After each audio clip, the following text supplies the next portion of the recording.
On this day, it's a tradition that Mexicans give great fights against each other. Es una guerra. Pues solo las leyendas habían tomado esas fechas. Julio Cesar Chavez, Marco Antonio Barrera, Oscar De La Hoya, they've all put out great performances. This one is a perfect storm. I expect this fight to be a war. Zurdo Ramirez, the Mexican monster. You guys are going to see a different monster that night. Yo soy el campeón. Uno busca lo mejor.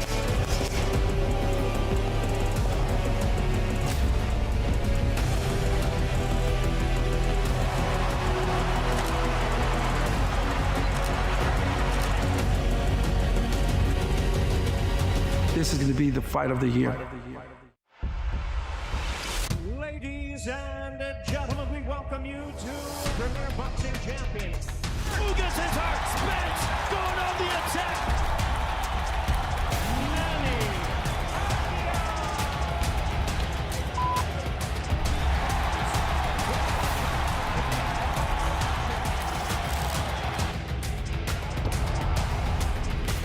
You're about to see a whole nother level of boxing.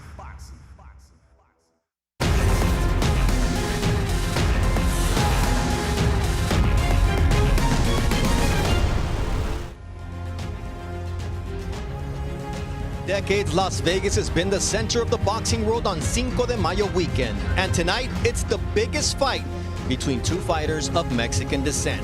And by biggest, of course, it's in terms of size and weight. David Benavidez is a pound-for-pound star who is climbing into his third weight class seeking glory. Gilberto Zurdo Ramirez is a unified Cruiserweight champion looking to score a career-defining victory on the grandest of stages.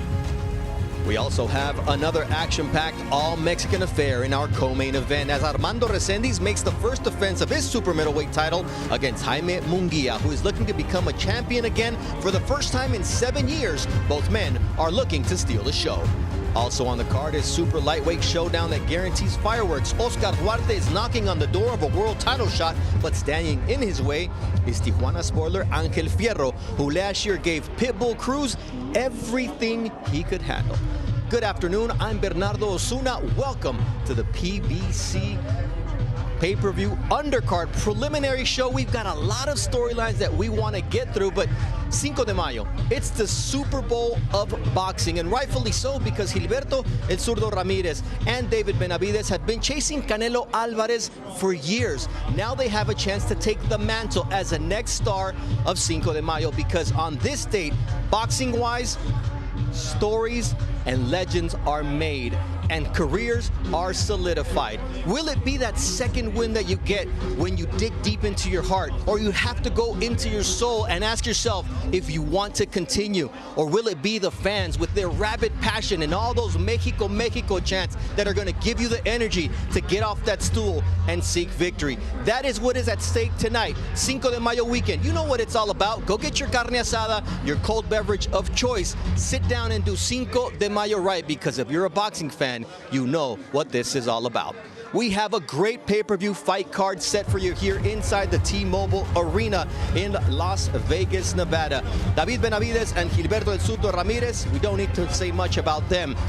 The other world title fight, Munguia Resendiz, that's all action. But what about Oscar Duarte against Ángel Fierro? Duarte is chomping at the bit to get another opportunity at a world title. In his way is Fierro. And then young upstarts, Jorge Chavez and Jose Tito Sanchez, as well as super welterweights, Isaac Lucero, who many compare, because of his physical traits, to Canelo Alvarez. Well, he's going to have Ismael Flores, who comes all the way from Spain via Argentina to spoil his party. He says, it may be my first time on pay-per-view, but it won't be my last.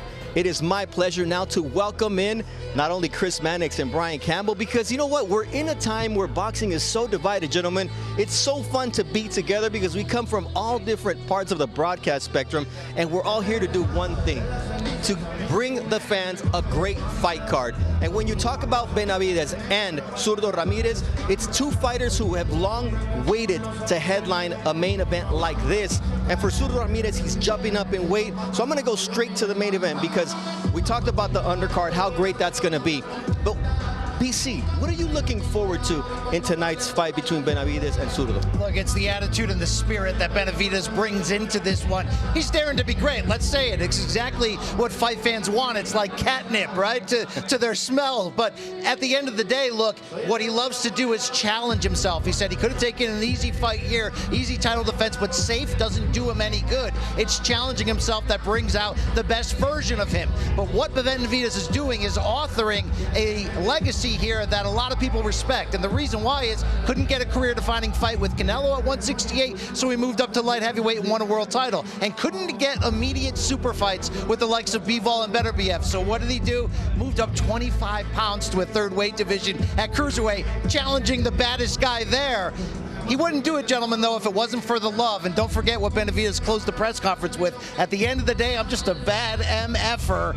I love the risk, and make no mistake, that's why the fans love him too. Yeah, and I think he's fighting another bad guy in Zurdo Ramirez, who is one of the most decorated fighters in this weight class. Of course, the unified champion at Cruiserweight, went 5-1 in his run and in the light heavyweight division, only lost to the great Dimitri Bivol, a top 5 pound-for-pound guy. But all week long, I have been astonished at how mistreated it seems like Gilberto Ramirez is. He has been one of the best fighters in and around these weight classes for years, yet the odds makers have made Zurdo 4-1, 5-1 underdog. He's been the B-side in this promotion. He was the B-side at the weigh-in. People are not looking at him, I think, as a serious threat, but I'm telling you, this guy is a serious threat. 4 fights he's had in the Cruiserweight division. 2 of those fights have been against champions, one of them against a former champion. This guy is the real deal in this weight class. I think this is going to be a very hard fight tonight. And he is very comfortable where he is exactly, holding the 2 belts and putting them on the line in tonight's pay-per-view against David Benavidez. You see that QR code? Go ahead and scan it, because if you're here already, I know you want to be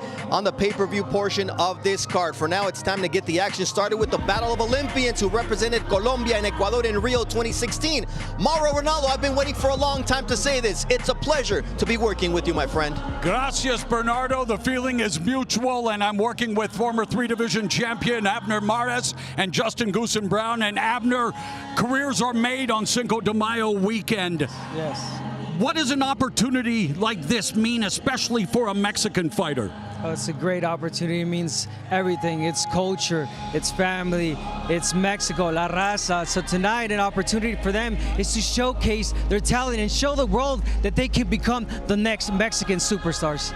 Justin, in addition to our mouth-watering main course, we have what could be all-action appetizers. Yeah, I think so. It's going to be loaded with action, but also loaded with questions, especially in that co-main event tonight. And Jaime Munguia and Armando Resendiz both have a lot to prove. May just end up stealing the show. In the words of my fellow Canadian Alanis Morissette, isn't it ironic? The author of the 2025 Upset of the Year, Resendiz defending his 168 title against the loser of the 2024 Upset of the Year, Munguia, former champion at 154. And it is time to get the preliminary portion of our event underway. It's a battle of undefeated Olympians. Southpaw Juan Carrillo of Colombia taking on Marlon Delgado of Ecuador. 2 undefeated fighters willing to test each other at a contract weight of 178 pounds. The bout is scheduled for 8 rounds. With the official introductions now, here is ring announcer Miguel Flores.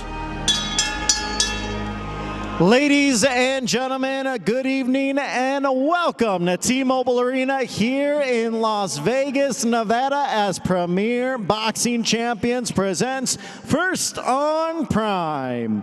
It is all brought to you by Golden Boy Promotions and Samson Boxing in association with TGB Promotions. Sponsored by Thomas J. Henry Law, VMC Cocktails, Linear Protein Bar, and Mortal Kombat 2, only in theaters May 8th. Our 3 judges ringside for this one are Kermit Bayless, Tim Cheatham, and Steve Weisfeld. The referee in charge of the action is Thomas Taylor. And now Premier Boxing Champions present 8 rounds in the light heavyweight division. Introducing first in the red corner, wearing the black and white trunks, he weighed in at 177.6 pounds. His record remains perfect, 8 victories, 6 by knockout, no defeats. Fighting out of Chota, Ecuador, here is the hard-hitting knockout artist, Marlon Black Boy Delgado.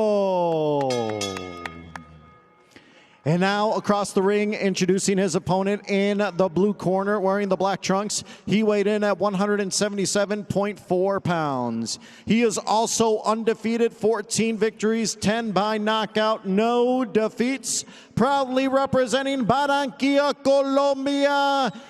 Damas y caballeros, está presentando Juan Carrillo.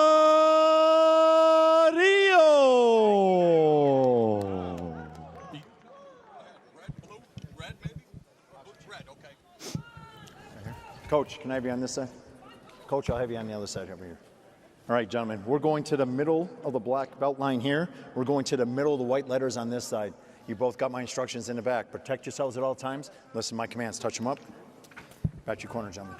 We have Marlon Delgado making his Las Vegas and USA debut in a career-high 5-fight knockout streak.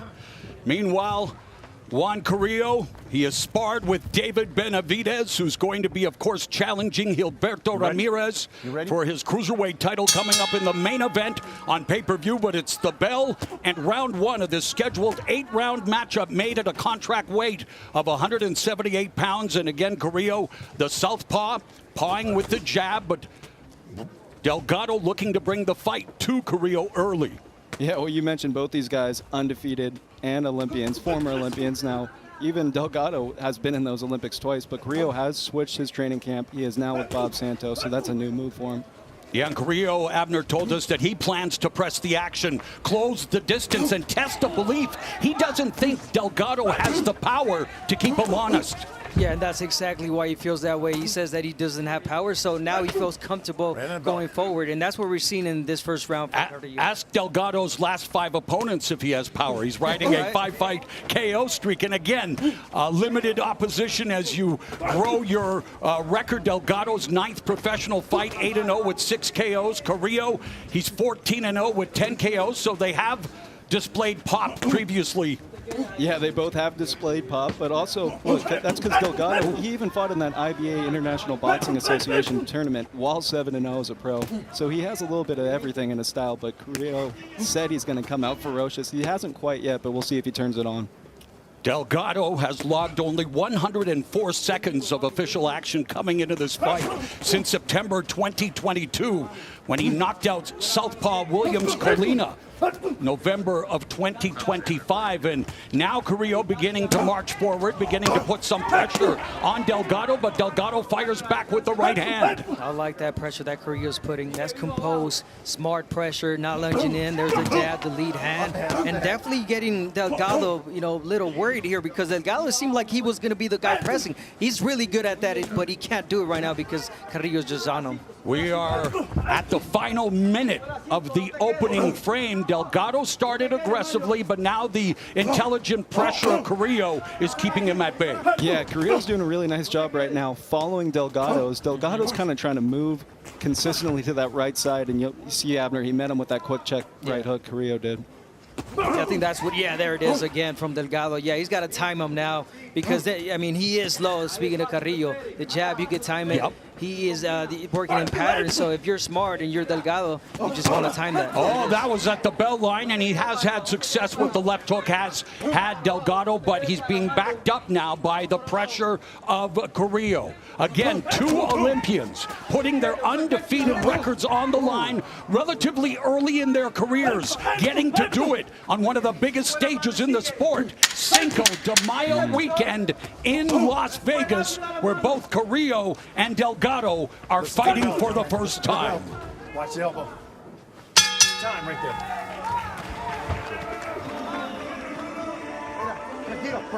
Relax. Perfect. Everything good. Sit down. Okay. Just relax. All right. Cut the ring. All right, don't follow him. Cut the ring. Don't force anything, but go to the body, please. Jab upstairs, downstairs. Lead hand, alive. Don't force anything, please. Don't force anything yet. Come.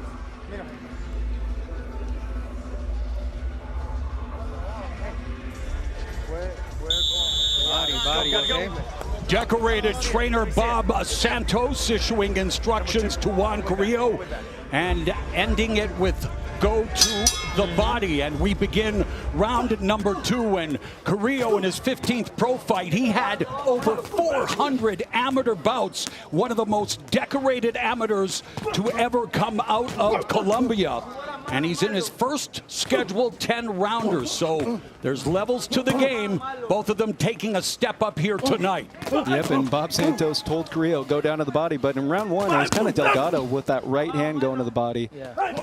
And he told him not to force anything because there was times he was trying to throw certain punches, but they were too slow, and Delgado was able to counterpunch. Carrillo, a southpaw technician disguised as a puncher, more than likely will win with control, not chaos. Mid-output, sharp accuracy, and he does have a jab that dictates the terms, but he's also not shy about the plan, guys. He said he was going to come out aggressive, throw in volume, and take the fight to the inside. Yeah, he just tried to get in there right now, but Delgado met him with a great left hook, and that's actually how Carrillo got dropped way back by Van Sicklen, and that fight went 10 rounds. That was in June of 2023.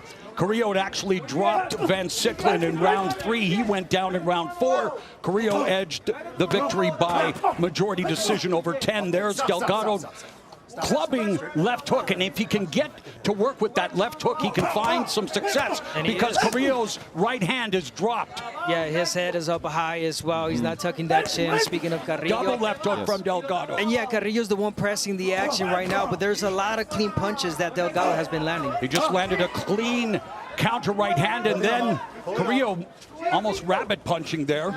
Yes, Carrillo stands very upright, and he does keep that head on a straight line. So if you are able to break through that jab, and that's what the feet of Delgado kind of been able to do so far, get in those angles. Off the head. Stop. I also asked Carrillo yesterday, how does this fight end and what round does it end? He pointed to his left hand and said do, so we'll see if he can kind of come on. Santos wanted Carrillo to go to the body, yet it's Delgado with the advantage 7-2 in this round as Delgado goes headhunting. High guard by Carrillo, but he's managing to split the guard with the right hand is Delgado. Yeah, beautiful double, triple on that right hand. There's and man, Carrillo's head, his chin is high. It's right for the picking. Yeah, if you're Delgado, you want to feint downstairs and then come upstairs. The head's going to be there from Carrillo. Yeah, and right now at the moment, Carrillo's kind of just following him. That jab, he has a good jab, but he's not using it quite enough. And that could kind of help him to place Delgado where he wants him. It's more of a stick. Yeah, it's more of a stick, but he's leaving it out there. Easy to counter. Down to the final seconds on cue. The final 10 seconds of round 2. A competitive round with a slight edge to Delgado's work on the inside. Sit down. I don't want any excuses, okay? No excuses. You can't leave the body. You can't just be on top of him and not throw anything.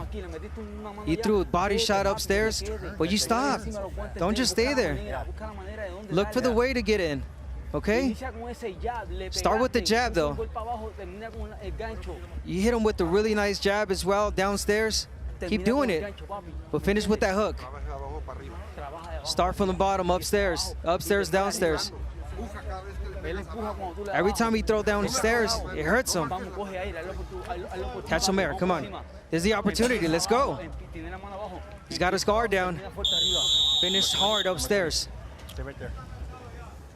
Trainer Jose Aguirre giving instructions to Marlon Delgado, fighting out of the orthodox stance immediately on the attack of the southpaw Carrillo. And Delgado putting the pressure and coming forward with right hands. Needs to sit down on his punches a little more. Throws him off balance. Who's that? Delgado. Yeah, he is at times. He's pushing a lot of those punches. I see what you're saying, Mauro. But yeah, I like the instructions from the corner. Once he's in there already committed, you got to let those hands go. The body shot especially. Work from, from the body, upstairs. There it is, body shot. He's having an amazing start to the round, Justin. Delgado lighting up Carrillo downstairs and upstairs. Yeah, and what he's doing after, you see he's kind of jumping in with that right hand, and then he's smothering and tying up that lengthy Carrillo, not quite letting Carrillo get that leverage on the inside. So this is where Carrillo needs to use his jab, prevent him, because at the moment, Delgado's got the better feet. And of course, power shots, the hooks, the crosses, the uppercuts, everything except the jab. There's a double jab, a blinding jab followed by the right hand, and good job by Delgado to keep moving, using angles, circling, and never being in one place too long. Especially against the southpaw, right? Justin, he's walking to his right, taking away that lead hand that he has. Good job from Carrillo in this round. Yeah, and that's what Delgado does. Even if that's that amateur experience, he kind of boxes southpaws like he's a southpaw. He's the one kind of moving, getting those angles. You mean good job Delgado, by the way, not Carrillo, right? Delgado is dominating this round. Delgado is the one that kind of boxes southpaws like Carrillo. He's going to keep moving against them, nice going counter. to the body especially. Stop. Especially the way that Carrillo kind of leans back. He protects his head, but that body's still open. Carrillo went to the body successfully, but very linear, very straight up and down, and Delgado has capitalized on that. And when Carrillo goes to the body, not a lot of mustard behind those punches. Not sitting, they're more arm punches. There's a whipping right hand, he heard me. He said, what do you think of these shots? Less than a minute left in round 3. And it was more than 2. I like that. He's got to start picking it up in volume. Speaking of Carrillo, it's only one. There's a double left hook by Delgado. Upstairs, downstairs. There's a right cross by Carrillo that clips Delgado's chin, and Delgado can obviously take a punch. He has never been knocked down in his career. Never been down. Oh, nice right hand by Delgado.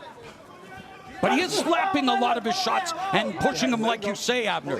But he's being more aggressive and has had, from my advantage point, the more punishing power shots. Yeah, cleaner, effective punches from especially Delgado. in this and round. Then there are, it's been his most dominant round of the fight, statistically speaking. Yeah, way more volume. I think that Carrillo is looking for a haymaker, a big shot to get him out, which is, I don't think that's a fight that he should be doing. Got to throw more.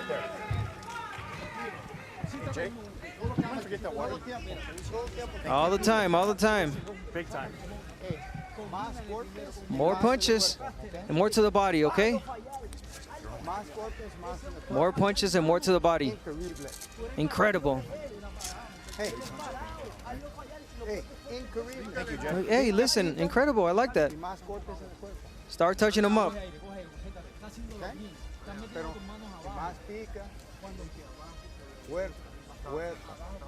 Kermit, number 4. And here's a powerful check right hook from the softball Carrillo. There, we talked about the power shots that he's looking for in this fight to end it. And that's a shot that I thought he heard. And for a second there, Delgado, because Delgado did wobble, and then he started backing up a little bit. But yeah, those are the heavy shots that Carrillo's looking for. And that happened when Carrillo had that space to kind of throw that 2-3 and was able to catch Delgado coming forward. Round number 4 scheduled for 8 at a contract weight of 178 pounds, 2 undefeated Olympians. Carrillo putting his track shoes on, using some lateral movement, getting caught up along the ropes by Delgado. And you talk about Carrillo's performance thus far as trainer. Santos wants more punches, more to the body. He doesn't appear comfortable, and that might have something to do with the fact this is his first fight in 15 months, a career-long layoff. And fighters in the 21st century need to be more active. Yeah, that, and I think he might have been overlooking Marlon Delgado a little bit coming in, because in those fighter meetings, he said he's not worried about him at all, not worried about the power at all. He thought he was going to walk right through him, but he's finding out with that quick right hand. He may have a little bit of some steam on that right hand, Delgado. Yeah, and Carrillo's walking to those punches right now. Again, his head linear, up high. So he's got to be careful again. He's got to move his head a little bit more. Speaking about Carrillo. And yeah, if you want to dig to a body, you want to look to a body, okay, jab your way in, and once you're in there, bend your knees a little bit. Don't stay straight up like he's staying right now, Carrillo. Don't use that, all right? No nonsense referee. Thomas Taylor maintaining law and order. Carrillo with a bolo punch. But very needs to be more focused in his attack. I get the feeling, and now he's looking out of the ring. Oh, okay. And that uppercut that he snuck in there right there, because Delgado, he's when he off does balance. press in, kind of does lower his head. So that uppercut could meet him on the way. But you saw Carrillo at the beginning of this round try to use his feet, because Delgado's really making an effort to get in tight and smother him up. We have just over a minute left in the fourth, and Delgado's thrown 47 punches compared to Carrillo's 9. Yeah. Yeah, it's only one shot at a time, 2 shots. There it is from Carrillo. Again, power shots. Yeah, he's trying to hurt Delgado, but it's not working for you right now, buddy. You got to change it up. You got to throw more punches. And yeah, Like his once you get trainer in there- asked him, more punches, more to the body. Not to the doing body. it. Not listening. And that's exactly what Delgado told us in the fighter meetings. He knows that Carrillo throws everything hard, but he doesn't throw with much volume. So he's kind of taking advantage of that, but they still are exchanging right there. No knockdown. Give me Bouts. Don't push down. Yeah, if I'm Carrillo, you want to change it up. You want to become the boxer now. Yeah, use that reach, that lead hand, and wait for Delgado to come in and counter punch him. Stop. Guys, watch it. Yeah, especially if we're kind of getting close right here to the end of round 4. Still kind of been going the same way it has since round 1. Yes. Delgado outworking and really trying to smother him up. But there's a body shot right there. That might have been a little foot tingle with the slip. Gotta get up. I think that was a push, low blow. I don't know what that was. A punch landed, but the feet got tangled up. And then Delgado's trying to sell it. Yeah, it's that body. It's that body shot. It's that body. Hurt him. Bell down. 3, 4, 5, 6. I don't think he's getting up. 7, 8, 9, 10. We're done. Buzzer beater. Juan Carrillo with a monster comeback in the round, down statistically, and he lands the body shot to end all body shots and records his 11th knockout in spectacular fashion. We were talking about those big shots, heavy shots that Carrillo was looking for. And what the corner was telling him? The body. And there he is. He found it. Right when you said, Justin, I didn't see anything at the beginning, but it was a body shot that dropped him the first time that hurt him. Yep. He got up, and then Carrillo followed up and just finished him. Yep, Delgado, he was doing good work trying to smother, get in as close as he can, and finally Carrillo kind of met him on the way in with that quick, short left hand, and it was a little bit of a slip, kind of getting tangled up, but that first shot hurt him. And then that one Doctor tending to Marlon Delgado, who has tasted defeat for the first time and has been stopped for the first time here in his American debut, and let's revisit the finish. Ooh. And that was the finishing one right there. It was a right hand down to the body. Polo shot. Yeah. And he did that standing as a right-hander. He was coming in straight right to the body, solar plex. Oh my God, he walked right into that. Yeah, and he was, I believe he was hurt before that on that first one where they kind of got their feet tangled up, but that one really sealed the deal. That right hand put everything into it. And that's the one-punch knockout that everyone in that Bob Santos camp has been telling me about this kid. Delgado goes down for the first time, literally and figuratively. Let's make it official with Miguel Flores. Ladies and gentlemen, referee Thomas Taylor called a stop to this contest at 2 minutes and 59 seconds of round number 4, as Delgado could not make the 10 count. Therefore, your winner by knockout and still undefeated, Juan Carrillo. It's like Juan Carrillo must play for the NBA's Toronto Raptors or something. A buzzer beater KO in the 4th round, and Juan Carrillo of Colombia improves to 15-0 with 11 KOs. Let's go back up to Bernardo. And is there a better place to be for Cinco de Mayo weekend than Las Vegas, Nevada? If you can't join us live, well, there's a QR code right at the bottom right of your screen. Buy the pay-per-view starting at 8 p.m. tonight. That'll be our pay-per-view. David Benavidez looking to make history as the first man to win titles at 168, 175, and at Cruiserweight as he tries to dethrone the unified champion, El Zurdo Ramirez. All right, I'm Bernardo Osuna alongside Chris Mannix and Brian Campbell. What did you guys think of the one-punch wonder, Juan Carrillo, who comes in from Colombia? And he brought that punch, Chris, you mentioned it, all the way down from Barranquilla right to the solar plexus. Hey, if you've ever been in those Bob Santos gyms and seen his fighters, he preaches the body shot. And while that wasn't the prettiest of body shots or the most technical of body shots, that was a Colombian body shot. That was a big power punch to the midsection. Look, he was down for the 10 count with Thomas Taylor, but then it took him maybe another minute or two even to get up on his feet. That's how strong that was. I'm happy for Carrillo. That's exactly the kind of performance you want to open up a pay-per-view. You want to do something special, give people a reason to want to see you again. He did that. Yeah, and look, Carrillo started off a bit slow, seemed to be a little bit rusty coming off of that layoff. He wasn't great for all 4 rounds, but he was great when he needed to be with the perfect timing. He was the bigger puncher in the fight. Credit to him for not falling behind mentally in terms of the frustration, making the adjustments, and then when given the chance, giving us a bang to kick it off. Let's go, Cinco de Mayo. Look, at the end of the day, you know, he's no young buck. He's 33 years old, but you got to make it count. And he was training out in Queens, New York. He moves out to Las Vegas, like many people have done, and he goes and trains with Bob Santos. You mentioned the fact that Bob Santos is a no-nonsense guy, and we saw a lot of that adjustment because this guy comes from a boxing family. His father and his brother were both fighters, so you know there was a lot of that in the gym. Yeah, 100%. I mean, again, you go back to the way Bob likes to train guys and guys that he brings in a little bit later in their respective careers. He tells every one of them, go to the body, hit downstairs. That's where you have success. I saw a Bob Santos trained fighter just last weekend. Lenier Perro lost to Jarrell Miller in a heavyweight fight, in part because he didn't go to the body enough. But that was a fantastic body shot, and that's what you want to see out of a fighter. And again, like for a guy that is a little bit long in the tooth at this stage of his career, you want to give a promoter, you want to give somebody, a TV network, a reason to want to see you again. I thought Carrillo did that today. Yeah, and look, Carrillo showing you with the veteran skills that he's never out of a fight. You know, we talked about when he was dropped by Richard Van Sicklen just a few years back, got up off the canvas, delivered a knockdown of his own, and won a close decision. He's figured out how to win close fights, and that can certainly be key on your rise when you're looking to get into true title contention. Look, we have a lot of action tonight in the pay-per-view, so you won't want to miss it. Starting at 8 p.m. Eastern, 5 p.m. Pacific, it'll be Isaac Lucero opening things up against the hard-fighting Ismael Flores from Argentina, and then Jorge Chavez and Jose Sanchez. Both of them unbeaten. 15-0-1 for Chavez, 15-0 for Sanchez. SoCal's in the house. Oscar Duarte's chomping at the bit to get back into the ring. He didn't care that Angel Fierro came in 3 pounds overweight. He says, no way, after 2 complete camps am I not gonna fight.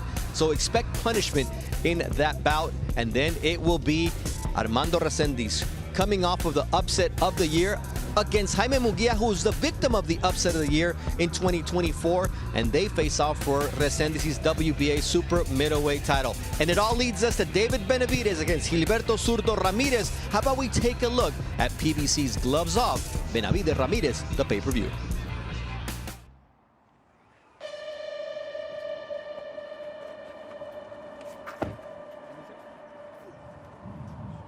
Good morning, baby. It's on today. We're gonna get after it. I hope you're ready, because we're ready, baby.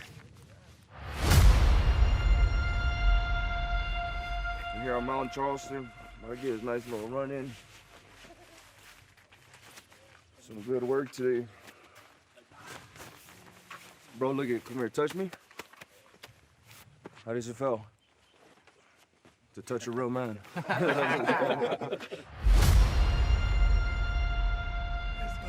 I just can't wait for May 2nd, Cinco de Mayo weekend, fighting for 2 titles. You guys are gonna see a different monster that night. This is gonna be the fight of the year. He's ready to go and show the world why they call him the Mexican Monster. Ask me what's my plan for Ramirez. What's my game plan for the fight? Hey. We'll go on there, hit him with some good shit, then leave with a pocket full of cash. They call him the Mexican Monster. He earned that name by systematically demolishing every man who dared to share his reign. And still, the undefeated. 31 times they stepped up to stop him. He is down! 31 times he sent them away broken. Benavidez unloading! For most, boxing is a career. But for Benavidez, it provides a sanctuary. In this sacred space, a higher power guides his hands, as he fights for his family, for his salvation. This makes him truly dangerous. He ignores the hollow glitter of wealth and fame. He pursues a divine journey of violence because he loves it. I definitely feel like this life is made for me. God put me here for a reason on this path, and I'm gonna take full advantage of that. Everything I say, I believe, and everybody that will go up against me will be defeated. But as he scales to the cruiserweight clouds, the air thins. Gilberto Zurdo Ramirez waits for him there, a man who rewrote the record books. I expect this fight to be a war. A 200-pound anomaly, a giant who wields the hands of a surgeon and the power of a wrecking ball. For the first time, the Mexican monster does not loom largest in the room. Pues mi intención es hacerle daño, mi intención es ganar esta pelea. Sé que estoy dejando todo arriba del ring, pues va a haber una guerra el 2 de mayo. Cinco de Mayo, for a Mexican warrior, this weekend represents an inheritance. This May 2nd, the monster and the giant collide to claim their birthright. This is the sport at its most primal, its most beautiful, its most violent. Viva el boxeo.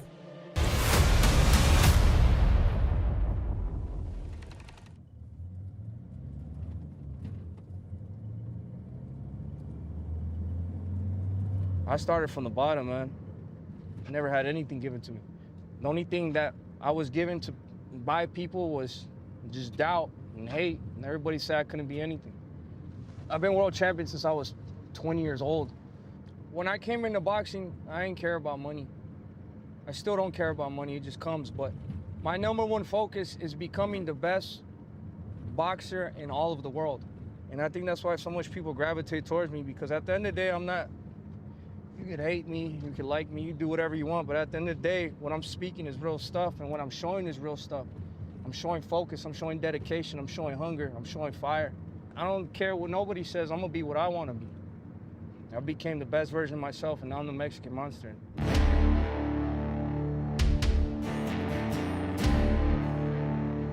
There is a rising energy around David Benavidez, a gravity that draws the world towards him. We always gotta make time for the fans, man, bro. I know you're gonna beat his ass. You guys came on a good day. I appreciate letting us watch. That's pretty cool. People don't just watch him. They want to be close to the fire. And the reason is simple. He isn't risk-averse. He doesn't look for the safe exit. I put myself in a hard position where I know if I make a mistake, I might get hurt. I put myself in that position purposely so I get the best out of it. Most men in this sport treat an unbeaten record like glass, something to be protected and polished. Benavidez is different. He's a man who runs toward the wreck. And right now, he's a show worth the price of admission. A lot of people have been throwing out there the face of boxing. I'm just trying to be what I know I am. And that's one of the baddest dudes on the planet, calling everybody out and beating these fighters and winning championships. If that earns me the title of face of boxing, then I guess that's what it is. Relentless pressure is his calling card. Benavidez is known for brutalizing opponents. Perhaps that's why the biggest names in multiple divisions have avoided him. People don't want to fight me because they know I'm coming 110% every single fight. You know, I feel like winning and losing is a decision, and I've already made that decision. I'm going to win a long, long time ago. The Mexican Monster. He's a man who has spent his career hunting opponents who didn't want to be found. Because of that, every step forward has been a step into deeper water. He's had to outgrow division after division just to find a man willing to stand across from him. Every fight has got harder because I've been calling for those fights. I've been calling for myself. I made the fight happen with Caleb Plant. I made the fight with Boo Boo. I made the fight with Morel. I made the fight with Zurdo Ramirez. Me, because I'm ready for this risk. When you're the monster, you eventually run out of people to scare. You have to move toward the bigger game. That risk comes to a head on May 2nd. David Benavidez is making a 25-pound leap, a staggering jump into the deep end of the cruiserweight division. Standing in his way is the unified champion, Zurdo Ramirez. I'm not gonna lie, boxing is scary. So when those decisions are made, when you call out these people and it's time to make that fight happen, this shit gets scary. I'm not gonna sit here and lie and be like, oh, well I'm so fucking confident, this and that. Yeah, I'm confident in myself, but you make one wrong mistake, anything can go south. This is what makes boxing boxing, the risks. Let's go, you want to spar? For David, risk isn't a choice. It's the price of growing up Benavidez. He inherited discipline from his father, who feared that softness was a weakness. Because boxing wasn't just a sport, it was the only way to keep them safe. The most proud moment I have is just seeing my family now and the way everybody is. This is the next world champion here. Remember his name, Gordo. Gabriel Benavidez, the next world champion. When a man fights to prove the sacrifice and believes the ring is the only route, then greatness isn't a goal, it's an inevitability. I know once I do my prayers and I live how I'm supposed to live, everything is gonna be taken care of. In the ring, at home, and everywhere. To bless my path, bless me with knowledge, and bless me with that warrior spirit. I never told nobody. My last fight, I think I was in the 6th round, and then we're on break. And then I said the Saint Michael the Archangel, defend us in battle, be our protection against the wickedness and the snares of the devil. So I said the whole prayer, and then I came out and I knocked him out in the 7th round. So he gave me the knowledge I needed to get that knockout. So thank you guys so much for this, bro. I really appreciate it. Thank you. What's up, guys? You guys doing good? David Benavidez may be an American by birth, but his soul is strictly Mexican-made. He was raised on the high-level violence of the legends. On Cinco de Mayo weekend, that heritage isn't just a label, it's a debt. For him, all that matters is fighting like you belong to the history. That date is legendary because we already know what's coming with that date. We're making history, 2 Mexican fighters fighting on Cinco de Mayo for the Cruiserweight belts. It doesn't feel any better than for me to give my people what they want to see on our day.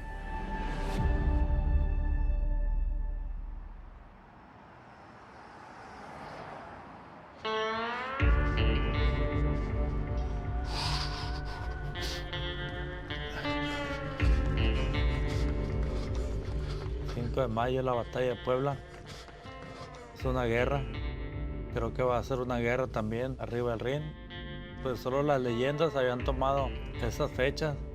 Para mí, pues estoy muy contento de que sea hoy en día. Creo que pues estamos en nuestro prime los dos. Va a ser un excelente espectáculo.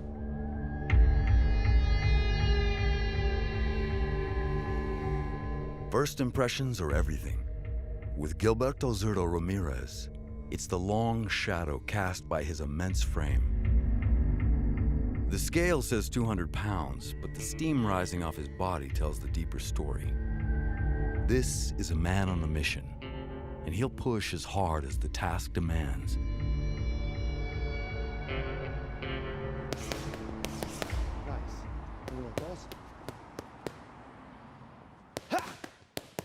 Yep, put it together. Es la pelea pues más importante de mi vida.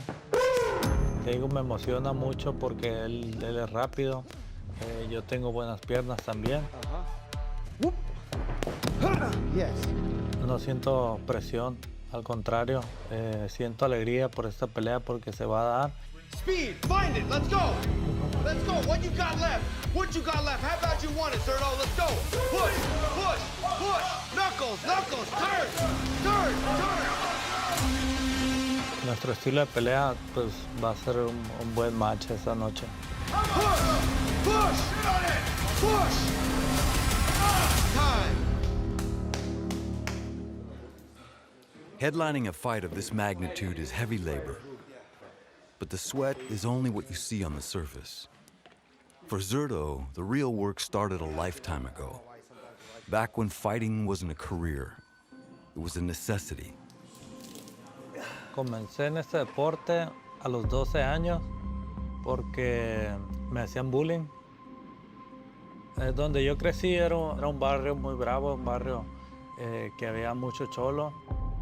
Estaba chaparro y muy delgado. Siempre me peleaba con niños más grandes que yo, o a veces eran 2 o 3, nos peleábamos. Por eso me metí al boxeo, dije, quiero aprender a pelear y quiero pues aprender a defenderme. Me ayudó mucho, me ayudó a formarme carácter en el barrio. Parte de mi personalidad es la fortaleza y el coraje.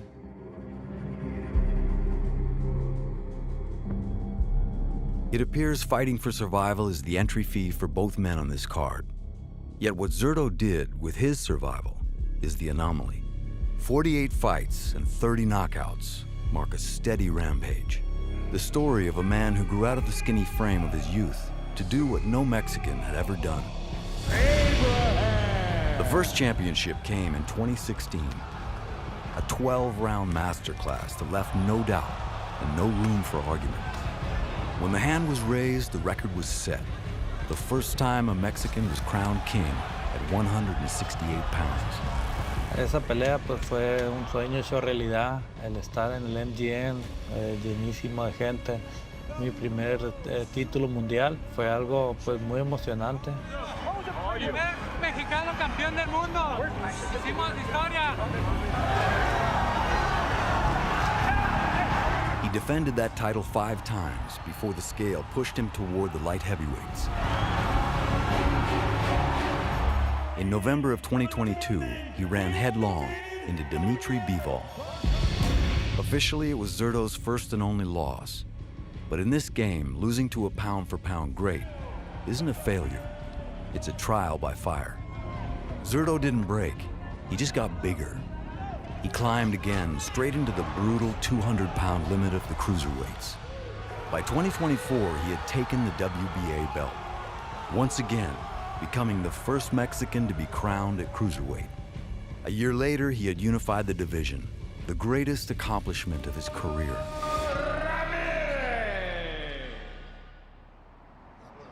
Yep. How much? 8, but they gotta be fucking powerful. Go. 2, rip. 3, rip. 4, rip. 5, 6, harder. 7, 8. Good job. Take a second. I don't need a second. Rip. Harder. I go for a knockout every fight. If there's an opportunity to get the knockout, every single fight. That's why I feel like my level of intensity is unmatched. 3, rip. 4. Everybody I go up against, they get hurt. 6. Everybody I go up against tells me after the fight that, yes, you're the best fighter I've ever faced, and you probably will be the best fighter that I'll ever be in the ring against. Yo soy el campeón. Uno busca lo mejor. El 2 de mayo van a ver una guerra arriba del ring. The stage is set for Cinco de Mayo weekend. A monster moving up, a giant waiting at the top.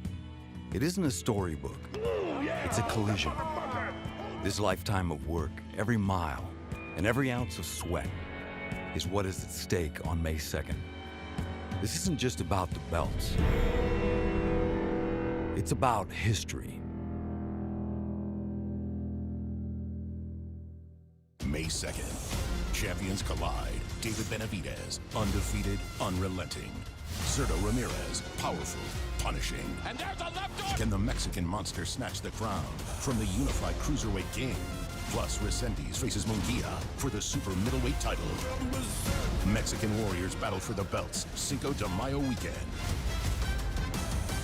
Are you ready?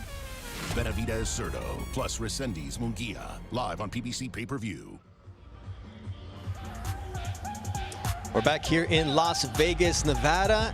Everything is leading up to this fight. And when we look at the career breakdown, 18 more fights for Gilberto El Zurdo Ramirez, but he only has 5 more knockouts than David Benavidez. The rounds is basically twice as many for Gilberto Ramirez than David Benavidez because he has a brutal finish, especially at 168 pounds. You see the 80.6 knockout percentage compared to 61 for El Zurdo. And in terms of champs, the only loss on either of their records is against Dmitry Bivol, one of the top pound-for-pound fighters in the world. Now, this is a huge event for Gilberto and Zurdo Ramirez. Despite being the most seasoned fighter, the unified champion, this is his first pay-per-view main event. So David Benavidez has been here before. He was groomed since he was a young man to take on the biggest and the best. Brian, you mentioned the fact earlier that he's been sparring champion since he was a teenager. He won his first belt at 168 pounds just after he wasn't a teenager. He was 20 years old, so pretty much the same thing. But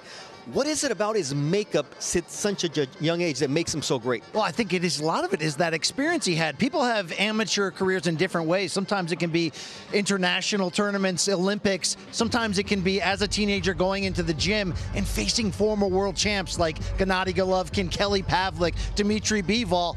And oh, by the way, El Zurdo Ramirez. Benavidez was still a teenager when he helped Ramirez prepare for his 2016 title win. And what that did was kind of build a relationship where for the next 5 years, these guys sparred upwards of 200 rounds against one another. Not only does that make a fighter like Benavidez so comfortable to be willing to go in the deep end of the pool against any opponent because he's tested himself in the trenches there, but what I love about their sparring history is the reaction from the two of them. You got Zurdo, who says, oh, it was a bit larger gloves, headgear, it was just training. You've got Benavidez, who said, these were not sparring sessions, they were fights, they were wars. Either way, you have to believe the foundation of their relationship through sparring is going to say a lot about how this fight ends. And then you can just go to YouTube and see the clip of it, and you decide if that was pay-per-view worthy, if they were just working on certain things or not. The reality is, with Mexican fighters get into a sparring session, it happened with Oscar de la Hoya and Julio Cesar Chavez, somebody wants to prove something. The young kid wants to prove he belongs, and the veteran champion says, hold on, kid, because I'm a man, and I'm going to prove to you what it's like to fight against a real man. The other thing is, in this same ring, not too long ago, just down the street, we saw Canelo Alvarez take on Terrence Bud Crawford. A great small man beating a great big man. Will Zurdo have to deal with the same skill set that we see in David Benavidez? How big a weight jump is 25 pounds realistically? Because we talk about guys going, what, 4, 6, 7 pounds? We're talking about 25 here, Chris. It's a massive number, and it amounts to about 14% of his body weight. And look, we've seen light heavyweights jump up to cruiserweight in the past, but for the most part, these light heavyweights, they often take interim fights. Even Zurdo Ramirez, when he came up to cruiserweight for the first time, he fought Joe Smith Jr., a light heavyweight, at a catchweight. He eased his way up into this weight class. David Benavidez is jumping straight into the deep end of the pool, and I've been listening to him talk all week long about how healthy he feels, how great he feels, how he's been sparring with cruiserweights and with heavyweights. That's fine, but when you get in there, my take is that you don't know what you don't know. You don't know if your speed is going to be the exact same, if your chin is going to hold up at this weight. It took Zurdo Ramirez 4 fights to get truly comfortable at this weight. I remember Zurdo's debut at cruiserweight. His body looks nothing like it looks right now. He looks like he is a full-fledged cruiserweight at this moment. He's going to use that body. He is going to lean on David Benavidez. He is going to show him physically that this is a new weight class. Yeah, I mean, when you take a look at this situation, is really, you looked at the weigh-in, and it was the first time you saw David Benavidez look small in any fight. All right, these are the fighters, the 4 of them who have gone from light heavyweight to cruiserweight and won titles. Tomas Adamek, Virgil Hill, Darius Mikulszewski, and Dwight Mohamed Kawi. So you're talking about some notable guys who made that jump 25 pounds, and now at the T-Mobile Arena, you can buy the pay-per-view to see if David Benavidez is capable of making that same jump right here in Las Vegas, or will El Zurdo say, hey buddy, I'm the big boy here, just like when you were a teenager and we were sparring inside the ring. We're ready for action inside the ring as the folks start to trickle into the T-Mobile Arena. Mauro Ronaldo, it's all yours. Thank you very much, Bernardo, and we are set for a scheduled 4-rounder at a contract weight of 138 pounds. Dylan Capetillo, who's 1-0 with 1 knockout, representing Mexico, takes on James Pierce, who's 2-0 with 2 KOs. So early in their respective careers, someone's has got to go, and there is James Pierce, an estimated 21 amateur fights, former basketball player who works at a brewery. I guess that would make him a true brew collar fighter. Meanwhile, Meanwhile, Dylan the Threat Capetillo, well, boxing is in his blood. He's trained by his father, Jorge, and none other than Tyson Fury calls Capetillo the best prospect in boxing. Let's get the official introductions now from Miguel Flores. Ladies and gentlemen, we continue the action here from T-Mobile Arena for First on Prime. It is brought to you by Golden Boy Promotions and Samson Boxing in association with TGB Promotions. Sponsored by Thomas J. Henry Law, VMC Cocktails, Linear Protein Bar, and Mortal Kombat 2, only in theaters May 8th. Our three judges ringside for this one are Eric Cheek, Lisa Giampa, and Patricia Morse-Jarman. The referee in charge of the action is Alan Huggins. And now Premier Boxing Champions present 4 rounds in the super lightweight division. Introducing first in the red corner, he wears the maroon and white trunks. He weighed in at 134.8 pounds. His record stands undefeated, 2 victories, both wins by knockout, no losses. Representing Phoenix, Arizona by way of Omaha, Nebraska, here is James Pierce. And now introducing his opponent across the ring in the blue corner. He's wearing the black, red, and green trunks. He weighed in at 136.2 pounds. His record stands 1 victory with 1 by knockout, no defeats. Representing Las Vegas, Nevada, here is the young, talented prospect, Dylan La Amenaza Capetillo.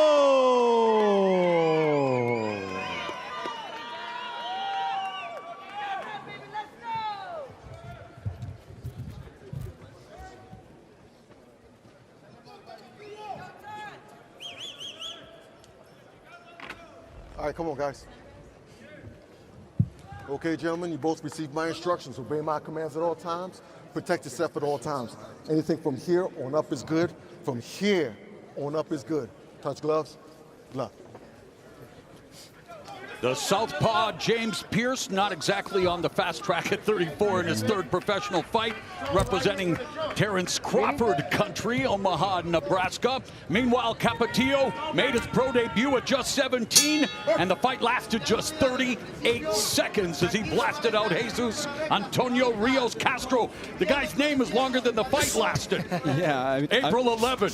That first left hook that Capetillo threw in his career, he was able to score a knockdown with it. So we'll see tonight against Pierce, as you mentioned, 34 years old, double the age of Capetillo. And Capetillo's had a lot of experience in the gym, boxing since the age of 8 when he trained with Jorge Linares. At 12, he was around Canelo. At 13, he was in camp with Manny Pacquiao. His mom, Griselda, and his father, Jorge, run the popular Capetillo boxing gym in Las Vegas. So, Abner, he's been around the greats. Oh, yes, he has, and you can tell, I mean, in his boxing abilities, this is a guy that we saw grow up. If you have social media, you saw this kid grow up before your eyes, and yeah, this is a guy that starts fast. Speaking of Capetillo, last fight I was there, I was getting a soda by the time I came back.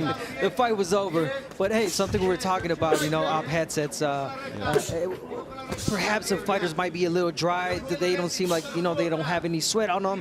They weren't, you know, ready to come out of this, you know, for this fight quite yet. Well, that's they weren't ready after a 4-round knockout in our first fight. What have they been waiting for? Well, yeah, that's just part of being a pro, knowing how to time it. Maybe they kind of did have to fix that timing a little bit nice with that shot knockdown. by Pierce. Yeah, Capetillo lands a hard right hand. Pierce to Capetillo, and Capetillo getting a first taste now of a southpaw as well early in his career. Oh yeah, and he already got that taste of those small gloves. He said in that first fight, they definitely feel a little bit different. Pierce isn't here just to be an opponent, not to be the B-side. He's here to test the youngster. Despite his advanced age and also having just relative inexperience, Pierce is off to an aggressive start. Yes, he's landed that left hand really good. And yeah, pretty interesting that Capetillo already taking on a southpaw. Like you mentioned, Mauro, I remember when I started my career, we tried to stay away from these fighters, you know, early like on. Apollo Creed's trainer, Duke, you don't mess with a southpaw. Yeah, they're difficult to fight, and then we can see it in this round. Really difficult for Capetillo to get in. Under a minute remaining in the opening round, and Capetillo continues to search there, using a sharp jab to gain the distance. But Pierce counters with a right. Yeah, Pierce caught him on the way out, but Capetillo's finding success coming over the top with that left hand of his. Now also Capetillo didn't find out who his opponent was going to be this week till Tuesday. So that is playing a little bit. They had. But at this age, I think you got to be ready, almost like in the amateurs, right? Just to take on anybody you can. But I understand what you're saying. Still at short notice. There's a looping right hand that lands for Capetillo.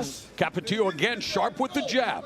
And that's exactly what he said to us in the fighter meetings before he found the opponent. Check left hook there by Capetillo. Yeah, now he's doing a good job, Capetillo. He's not forcing anything now in these last couple of seconds. He's doing a lot better, so you can't force anything in this fight quite yet. Figure out this southpaw opponent. Yes, very composed at just 17 years of age and already feeling the heat from Pierce and standing his ground, accounting. I know what they want to do. Listen, they want you to lunge in. Don't do that. So they can catch you leaning in. So don't do that. So this is what we have to do. Feint. We'll catch him in between, okay? Now you want to be the counter puncher. You hear me? And when you get him, you go after him.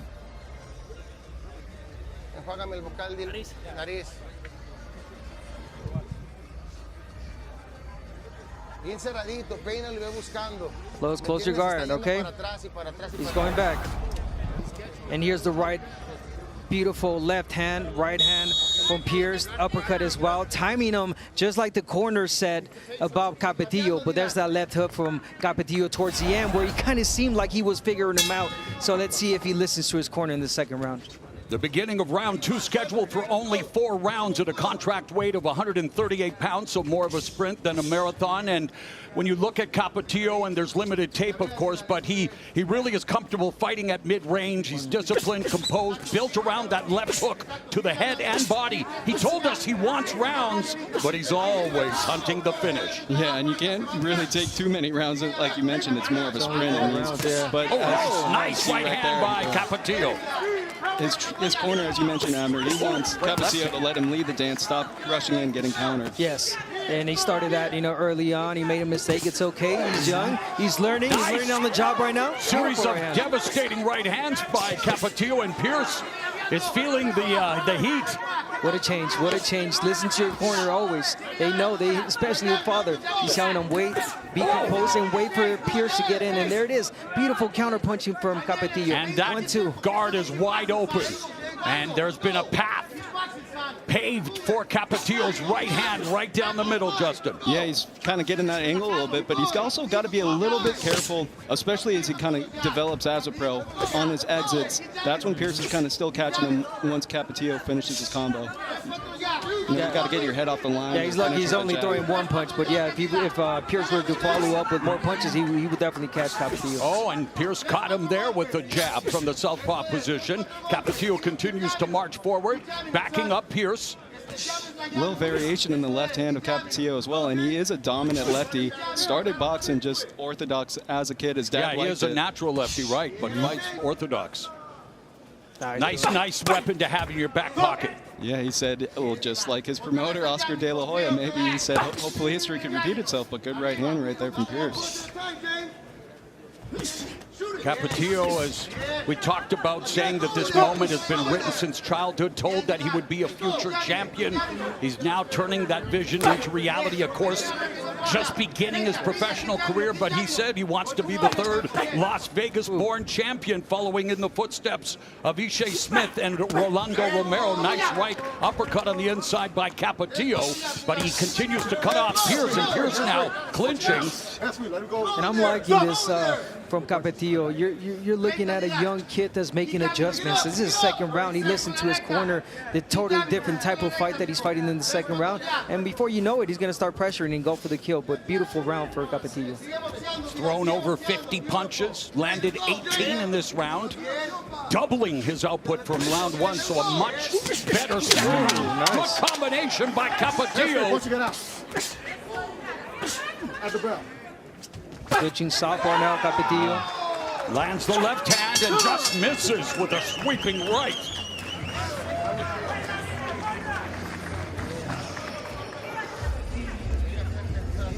Hey bro, you're not respecting your punches, baby. What's wrong? You find your rhythm. You don't want to throw because you're not throwing enough. What's wrong? Why ain't you throwing those hands, bro? Huh? You're not respecting them, doggy. What's up? Okay? You're respecting a little too much, doggy. Come on. All right, don't spit it. Drink that shit. Drink it. And here comes a lazy jab from Capetillo, something he's gonna have to learn. You can't just throw, to the body like that and leave the head exposed. You pay dearly right there with the right hand from Pierce. It wasn't a power punch, but little things that, the corner himself have to. Yeah, Sonny Gutierrez reading Pierce, the version of the riot act there, wondering what's going on. Yeah. No need to be listening to Aretha Franklin's R-E-S-P-E-C-T. It's time to get down to business. Yes, and also when that was exactly what Capetillo, his corner, told him, lunging in. Yes. Round number 3 again, scheduled for only 4. Dylan Capetillo and James Pierce, both in the early stages of their career, despite the big age difference. Pierce, 34, double the age of the 17-year-old Capetillo. Yeah, it's a kid fighting a man right now. But I'm liking what I'm seeing from Capetillo. Again, the adjustments, now being patient, the jab, turning the southpaw to his left. Beautiful, good work. And I'll tell you what, Pierce has improved from those first couple of fights of his. He's been kind of competing in that team boxing league, so he fought just 15 days ago in that, so he's sharp right now. And Capetillo, of course, the more rounds, the more questions will be asked and answered, and he does have a little cut underneath that left eye that he's going to have to monitor as well. So, of course, the more you fight, the more adversity you will learn to deal with, and of course, adversity is that's how you grow. But it's right now where you want to see the mistakes you're making. A young Capetillo, I know he's going to go back to the gym. The father's going to tell him he's going to watch his fight. And yeah, little things like that. Even then, push him, make some room, and throw your punches. Don't just, stay right in front of him. Because that's what Pierce is trying to do. He's trying to time Capetillo lunging in. He was inside there, and he kind of just accepted, staying in tight. He had both hands free, didn't try and throw anything. So working on the inside, especially against a southpaw, could really benefit him. Because the closer you get, the less kind of southpaw they are. Guided by Cinco de Mayo legend Oscar De La Hoya, Dylan Capetillo, proud of his Mexican-American identity and getting to display his skills early in his career on this vaunted Cinco de Mayo weekend. And what about that? 17 years old, your second pro fight is on Cinco de Mayo weekend on the undercard of David Benavidez versus Gilberto Ramirez. Yeah, he's a huge card for his culture, himself, his family, and he's excited to show how composed he is. And I'll tell you what, he's going against a sharp southpaw right now. That's a tough test in your second fight. Pierce is doing well this round. Yeah, you got to give him a lot of credit. Again, fighting this off on your second fight, and not anyone would do it, especially at 17. So, good for Capetillo. And Pierce, he's been landing some shots as well. Good counter punches. They're staying at range. But again, the jab, the distance, good from Capetillo. Oh, nice left hand there by Capetillo as Pierce was putting on the pressure. That left hand was, the right hand blocked by Pierce. Under 30 seconds left in the third round. Again, only scheduled for 4. Body shot by Capetillo. Right hand upstairs by Pierce. Yep, and now it's Capetillo. He lunged in with that body shot, but he kind of admired his work a bit, and that's how that left hand. Oh, and the combination from the southpaw Pierce, and Capetillo immediately evacuates the ropes and comes back with a combination of his own. Maturity, watching growth before our very eyes. Yeah, those are the kind of reactions you want to see from a fighter early on. Great comeback from Capetillo.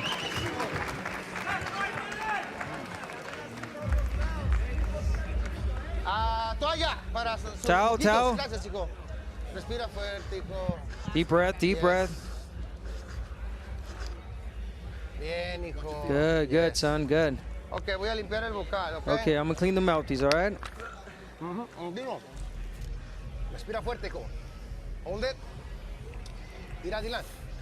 Lo vamos a noquear a todos, está bien, así boxealo como lo estás haciendo bien. We're going to see some right hands like Capetillo was landing. Of course, beautiful work against the southpaw. The right hand, we know, it's always lethal, it's always key. There it is, timing well, there it is, patient. And he threw right when he threw, right in between those punches. So smart, little things that we're seeing from a young Capetillo.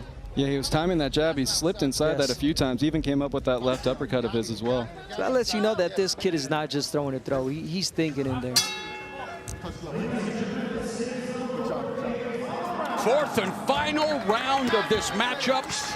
At a contract weight of 138 pounds, highly touted prospect Dylan Capetillo taking on the spoiled-minded James Pierce. Just his third professional fight at the age of 34. Had a relatively short amateur career. Former basketball player. Trains out of Sonny's boxing gym in Goodyear, Arizona.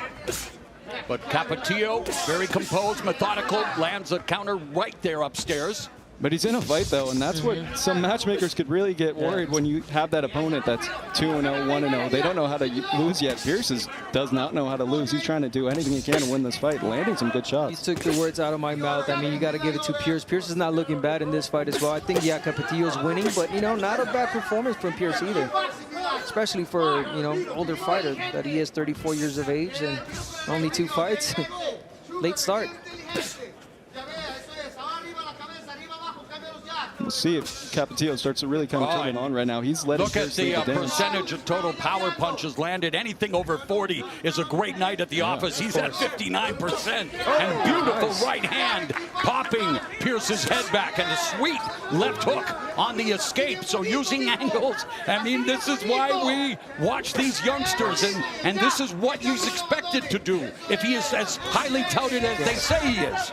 He's getting a little bit of everything in this fight. Yeah, he's showing that he could do a lot of different things well. Right now he's countering and kind of sniping Pierce, but we'll see right here as Pierce is pressing. And Pierce has earned his paycheck tonight as well. Yeah, 100%. That beautiful head movement there from Capetillo as well. But I like that he's patient. He's not rushing anything, and he's not trying to look for the knockout. He knows this is the last round, and, you know, other younger kids would want to get a knockout, but no. Uppercut on the inside. Good defense along the ropes, but you're right, Abner, and I love the way he resets. There's great footwork, great balance. It's the fundamentals, the textbook stuff. And he's probably still reading a high school textbook, studying for exams, but he is looking to pass this exam here tonight, and so far, he's doing a great job, but he's in a tough fight against Pierce. Yeah, once again, there's Pierce landing that great left hand. And Capetillo, he's moving a ton, and he's sniping him, like I said, kind of one at a time at the moment. Nice right hand, but it's been a good round for Pierce. Yes, and I would like to see Capetillo kind of use a little bit more combos, especially on the inside. He seems a little bit tired in this round now with Capetillo. First time going the distance, trying to box, trying to use 1 or 2 shots at a time. Oh, there's a left hand right down the middle by Pierce, and Capetillo slipping that shot. Oh, no. Pierce close and strong. Tough 4-rounder here as Pierce having success down the stretch as he lands 17 of 73 punches in the 4th round compared to 11 of 50 for Capetillo. But overall, Capetillo has a slight edge, but definitely growing and definitely learning and definitely being tested and being asked some important questions early. Yeah, and this fight, he's going to learn a lot from that fight, especially against the ropes. You saw him right there to close that round. Pierce caught him a few times, and also that gas tank a little bit, because once again, Pierce was closing to end that 4th round. Not sure, maybe if it was a 6-round fight, that might have looked a little different, but Capetillo did really good work, showed he has a lot of tools in that bag of his. All right, as we await the official decision, let's bring you back to what went down yesterday, the weigh-in for the much-anticipated main event. David Benavidez moving on up like George and Weezy again, looking to become the first-ever fighter to win titles at 168, 175, and 200. His light heavyweight title isn't on the line, but Zurdo Ramirez's 2 belts at 200 are. It's Benavidez versus Ramirez, the biggest fight size-wise in Mexican history, and it's your main event on Cinco de Mayo weekend. You guys can come on in. All right, let's go back in the ring now, and Miguel Flores has the name of the winner. Ladies and gentlemen, after 4 rounds of action, we go to the judges' scorecards. Judges Eric Cheek, Lisa Giampa, and Patricia Morse-Jarman all see it the same, 39-37. For your winner by unanimous decision, Dylan La Amenaza Capetillo.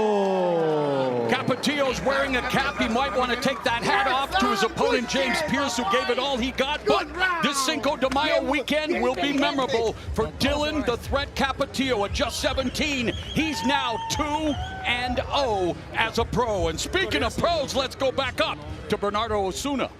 Thank you very much, Mauro. And you see just the pride of Jorge Capetillo, the father of Dylan Capetillo. They've been building him up since he was a kid, very much like Floyd Cashflow Diaz, like Floyd Mayweather, when you would see him just shadow boxing with his father and his uncle in the gym. That's been the life that Dylan Capetillo has led. And we invite you to buy the pay-per-view. This is the type of action you can expect when David Benavidez takes on Gilberto El Zurdo Ramirez tonight, starting at 8 p.m. Eastern. We have an entire team here ready to bring you the best of the card. Right here, our preliminary fights continue. And what did you guys make of Dylan Capetillo's first real fight? Because the debut was just a blowout, so we really didn't get to see much of him. What was your impression, Chris?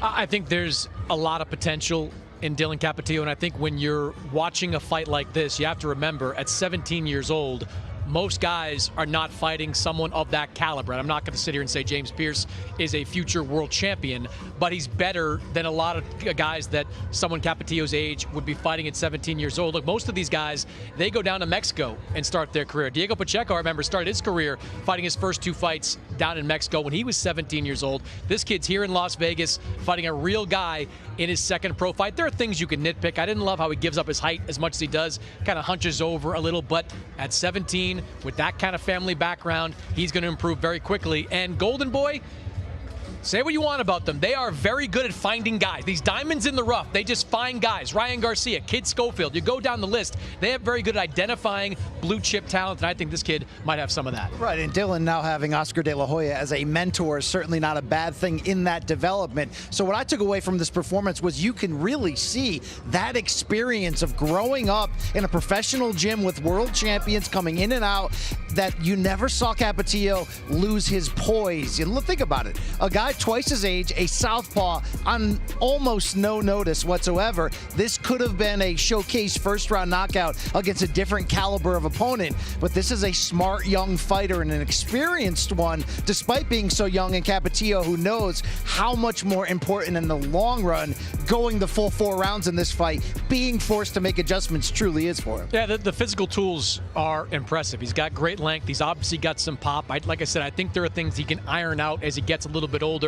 Start to fight, start to use that height, use that length, keep guys off the jab, fire off that 1-2. These are things that when he's the ripe old age of like 19, he's going to be able to have figured out at that point. Off to a very good start in his pro career. Yeah, with that quick blowout, all of a sudden you start to think you're a knockout artist and you forget that you have to just work those fights like you did as an amateur. We'll see a lot more of Dylan Capetillo moving forward. Just his second professional fight, goes a distance, but it was a challenge. He wasn't fighting those Mexican cab drivers that Greg Haugen was talking about back in the day, earned him a beating against Julio Cesar Chavez. Let's stay with the theme of Cinco de Mayo. Great Greg Haugen reference right there. Yeah. Okay, we're bringing that back. All right. All right, 1994, Chavez against Frankie Randall, the rematch. And it was not a sweet revenge because there was a cut, but Chavez was able to avenge his first professional loss. Oscar De La Hoya's first headliner as a pay-per-view was a civil war against fellow Californian Rafael Ruelas. And then in 2005, Diego Chico Corrales against Jose Luis Castillo,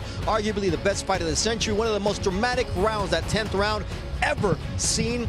Joe Goosen, who will be on the broadcast, was on the winning side in that memorable fight. And then Oscar De La Hoya against Floyd Mayweather. The last time that Mayweather was a B-side to anybody, and this was the first pay-per-view to surpass 2 million sales. And then it was Mayweather-Pacquiao, setting all-time pay-per-view records at the time, even if it did happen 5 years too late. Guys, you know what? Let's do it again. Why not? It's 2026. Canelo Chavez Jr., Canelo proved to be the better of the two, has gone on to headline 9 years on Cinco de Mayo weekend. There's a level of pride associated with fighting on Cinco de Mayo based on past history. There's no option but to deliver action. From Julio Cesar Chavez to myself, making it global. And now it continues with David Benavidez versus Zurdo Ramirez.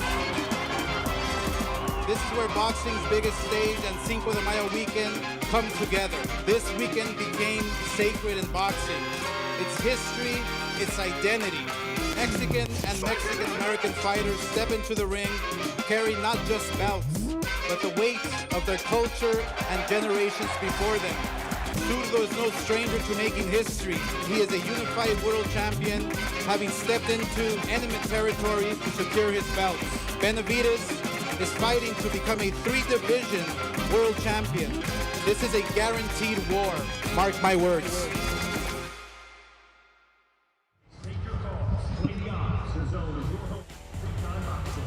Back here in Las Vegas, Nevada, just across the street from the MGM Grand, a site of a plethora of great fights. This is our full pay-per-view fight card beginning at 8 p.m. Eastern. David Benavidez headlines against Gilberto El Zurdo Ramirez.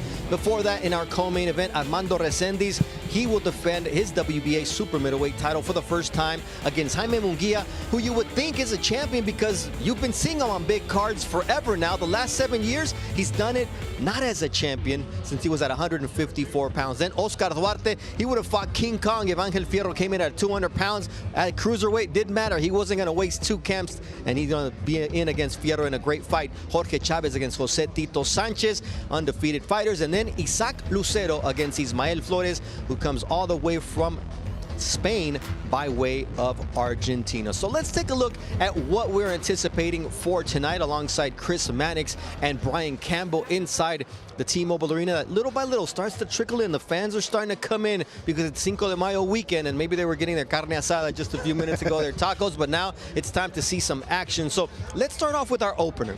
Ismael Flores, tough Argentine. He's going to be taking on Isaac Lucero. There's a lot of comparisons just because of his physique that, you know, are probably not there yet. But what is there for us to watch out for Isaac Lucero? Yeah, we don't have to rush the Canelo comparisons is really what we're trying to say here. But what you see in Isaac Lucero, you have to respect. Growing contender in the 154-pound division, is poised, can box, but also not afraid to mix it up when he needs to. And for all the talk rightfully about whether David Benavidez can use this weekend to make this great boxing holiday his own and further grow into the pantheon of Mexican-American greats, here's an unbeaten Mexican kid here who moved to Tijuana at the age of 17 to double down on his career, and he's got a chance to use this Cinco de Mayo date to really jump through your screen and prove that he's got next in the future, and this is just the beginning. Yeah, there's a lot of buzz around Isaac Lucero amongst the promotion during this fight. They think this kid has a bright future, and like Brian said, the power is there, the skill set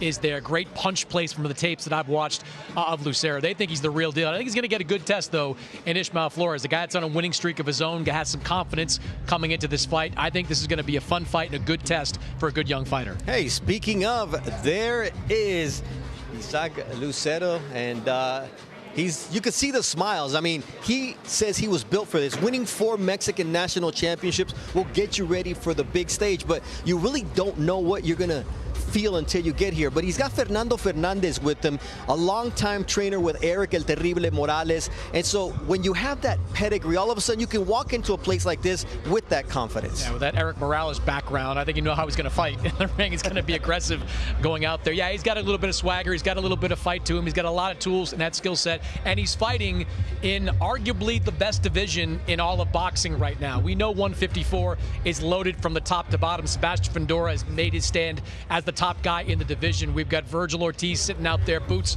and Zayas going at it at the end of June. So this kid, highly ranked by 2 of the sanctioning bodies, has a chance to make some moves in this weight class, put himself in position rather quickly to be in a place to fight for a world title. And he also kind of looks the part. He's been groomed for this opportunity to get into the title picture, to put himself into a big fight, which certainly he can have the opportunity in a breakout performance tonight. He's got that confidence with him that I belong here, and that really matters at this point. Sure, he's going to have to step up, and this is certainly a tough matchup where he's going to really earn that in the ring. But from a demeanor standpoint, when you talk to him, very much a believing in what he brings to the table. All right, we got problems with your mic, BC, but let's get to Jorge Chavez, 15-0-1, and he'll be taking on Jose Sanchez. This is a battle of 2 undefeated or unbeaten fighters because Sanchez is 15-0 with 9 knockouts. So what do you anticipate from that fight? fight. I think it's going to be a physical fight as well. I think Chavez, Sanchez, this is going to be a tremendous battle in the 122-pound division. Both guys like to bang. Both guys are physical, and I think both these guys, seeing them around this week, relish this opportunity to be on this type of stage. We talked about a hot division. 122 is a hot division as well. We just saw Inoue and Nakatani fighting for all the belts at 122 pounds. These guys are a little bit further away from that type of spot, but another opportunity for two guys on a big stage to put themselves in a big position. And you got two hungry fighters here. They haven't hid from the idea that they're in this to win the night, to steal the show. Will one of them turn into the boxer? Will they stand and trade like they said? What's going to be interesting is how much they also pulled from knowing from each other. Tito Sanchez won an amateur bout when the two faced off as amateur rivals in 2018. The change, now that they're professionals, as Chavez believes the tables has turned, and he's the better fighter coming into this, with two unbeaten guys knowing they have the opportunity to let their name be known on this special date. I have to believe that both are going to give all they've got, and we're going to be the benefits of it. And you know what? It's a California fight. We got the Coachella Valley against Baja California, Tijuana, so you know there's that Mexican-American rivalry going on in this fight. And what about the feature bout of the evening? We got Oscar Duarte, who, I mean, he dealt with the heartache. You talk about bad Fridays in consecutive fight weeks. The fight with Richardson Hitchens for the IBF world title gets canceled when Hitchens, quote unquote, is ill. And then you get this situation where Angel Fierro's coming off of a whole plethora of issues, and he misses weight, not by 1, not by 2, but 3 pounds.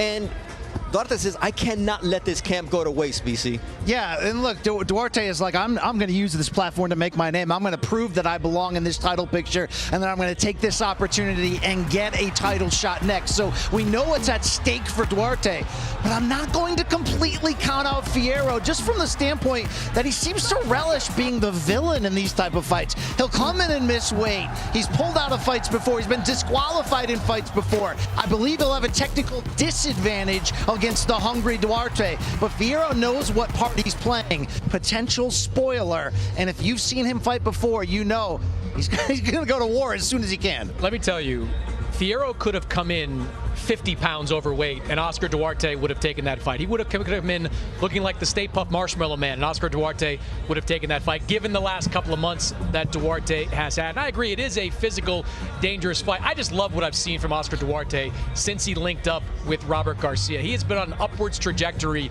beating some very good guys in this 140-pound weight class. He has had some success. That power is still there, but has been backed up by some good technique as well. He's part of Golden Boy's stable there, and just a guy that has some great success over the last couple of fights. And look, the stakes for Duarte, they really couldn't be higher at this point. Since Teofimo Lopez rejected the IBF's order of fighting Lindolfo Delgado for that vacant 140-pound title, the IBF, I'm told, is going to wait for the outcome of this fight. If Duarte comes through it, he is going to be allowed to challenge Delgado for that vacant title. So he's going to get his title shot if he comes out with a win, and there shouldn't be any more motivation than that for Oscar Duarte. And look, we hear how many other guys say, look, that's my brother, I would never fight him. Oh, he's this, I would never fight him. Guess what?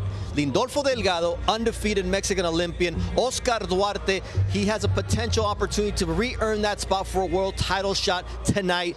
And he says, look, it's business. We both train with Robert Garcia. We'll figure it out, because these opportunities, as we see, may not come around again. They've worked so hard to earn it, BC, and neither one wants to give it up. Look, combat sports fans love to hear that, right? The idea that it doesn't matter if we're teammates, if we have the same trainer, if we know each other. What matters is living out our dreams and going for it. And I think you're seeing a more business-like approach from Duarte. He has used his greatest opportunity to date, which was a showcase opportunity against Ryan Garcia and a high-profile defeat, to seemingly double down. He's more confident than ever. He's increasing he's coming in better shape. He's coming in more technical at times, but he's never going to sacrifice what he does bring into the table of a willingness to go for it. And that's a dangerous combination now, retooling himself and back in the title picture. By the way, that dynamic with the same trainer is kind of in play for this fight. Robert Garcia trained Angel Fierro when he turned into the Karate Kid in Mexico and kicked his last opponent. So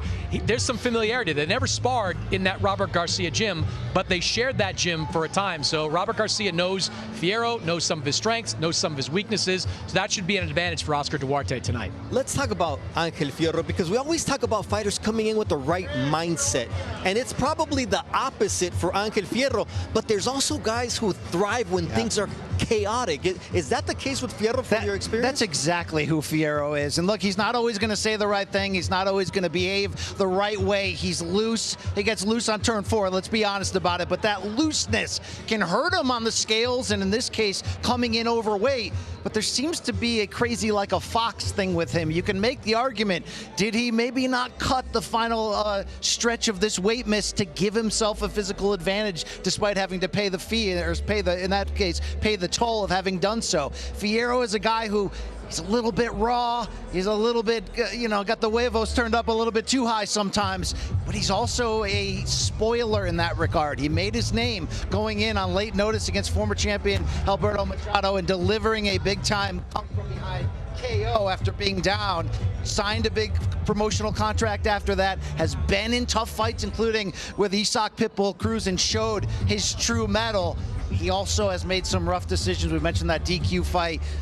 Very difficult to defend that, but at the same time, does he need a big win? Oh yeah, he's going to give it everything he has. That last part though, it's like, other than that, Mrs. Lincoln, how was the play? Like, he's had the worst 9 months you could possibly have in professional boxing, where he's blown weight twice and he was disqualified in a tune-up fight in Mexico because he kicked his opponent in the 3rd round. Doesn't he thrive on this chaos? He does, and I would say this, he has in the past thrived on that. I wonder if he gives a damn anymore. When you miss weight by a pound, that's one thing. When you're missing it by almost 4 pounds, that tells me an entirely different story. And he's going up against a guy in Duarte that is incredibly disciplined, who probably didn't have to make this weight, but knew, hey, I want to be in line for that IBF title shot. I want to show them I can make weight. I'm going to do it. I'm going to be professional, and I'm going to get the job done tonight. And someone else who has issues with weight and cuts to the very last minute is Jaime Munguia, but he has an opportunity for the first time in 7 years to become a world champion again. What do you expect from this fight, Chris? Because Armando Resendiz is coming off of the upset of the year against Caleb Plant. Nobody gave him a shot. He ruined the Plant Charlo fight, and now he believes that he's the best at 68. I'm going to give you some expert analysis here. Please do. I have no idea. I have no idea how this fight is going to play out, which makes it exciting. Look, I think on paper, Jaime Munguia is the better fighter. I think he's got the better resume. I think he's got the better offensive skills. He's working with Team Canelo now. But I also don't know what is left in the tank for Jaime Munguia. He has fought some wars dating back to the days of 154 pounds. He was battered in that fight against Canelo Alvarez. He was knocked out by a non-puncher in Bruno Saras. Yes, he avenged that loss over in Saudi Arabia a year ago, but I don't know if this guy, who's still young, is the shot-worn fighter. Whereas Resendiz, we have seen him against Caleb Plant succeed at the near highest level. Caleb Plant was viewed as a top guy at 168, but a couple of fights before that, he was stopped by Elijah Garcia. He has a loss to Marcos Hernandez. I don't know which one of these two guys is real at this stage. That's what's make this fight a pretty exciting one. All right, there you see the tail of the tape. Munguia, 2 years older, but a lot more experience.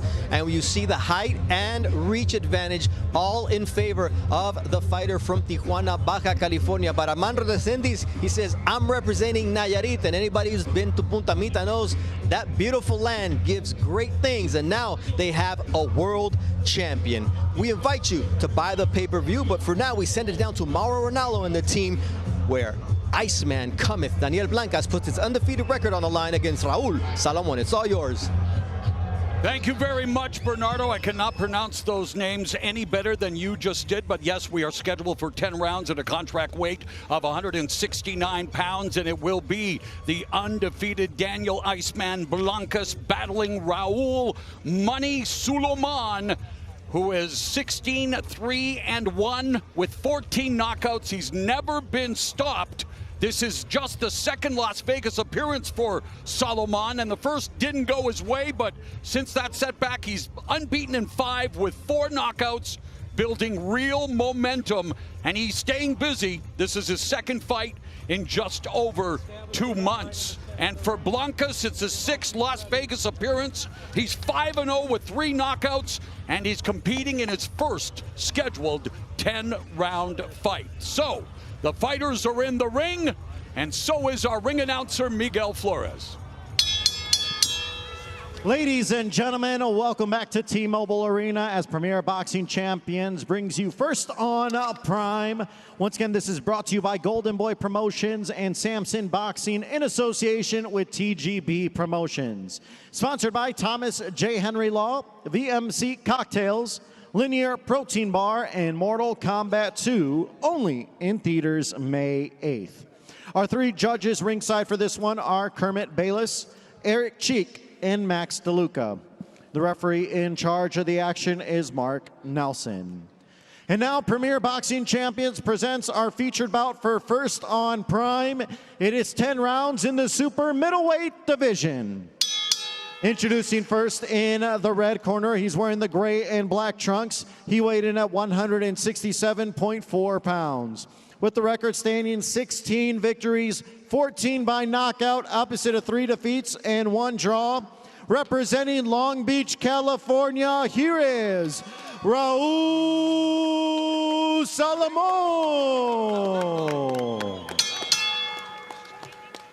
And now introducing his opponent across the ring in the blue corner. He is wearing the colors of the Mexican flag. He weighs in at 166.8 pounds. His record stands a perfect 1, 14 victories, 7 by knockout, no defeats. Proudly representing Milwaukee, Wisconsin. Ladies and gentlemen, here is the hard-hitting Daniel, the Iceman Blanca.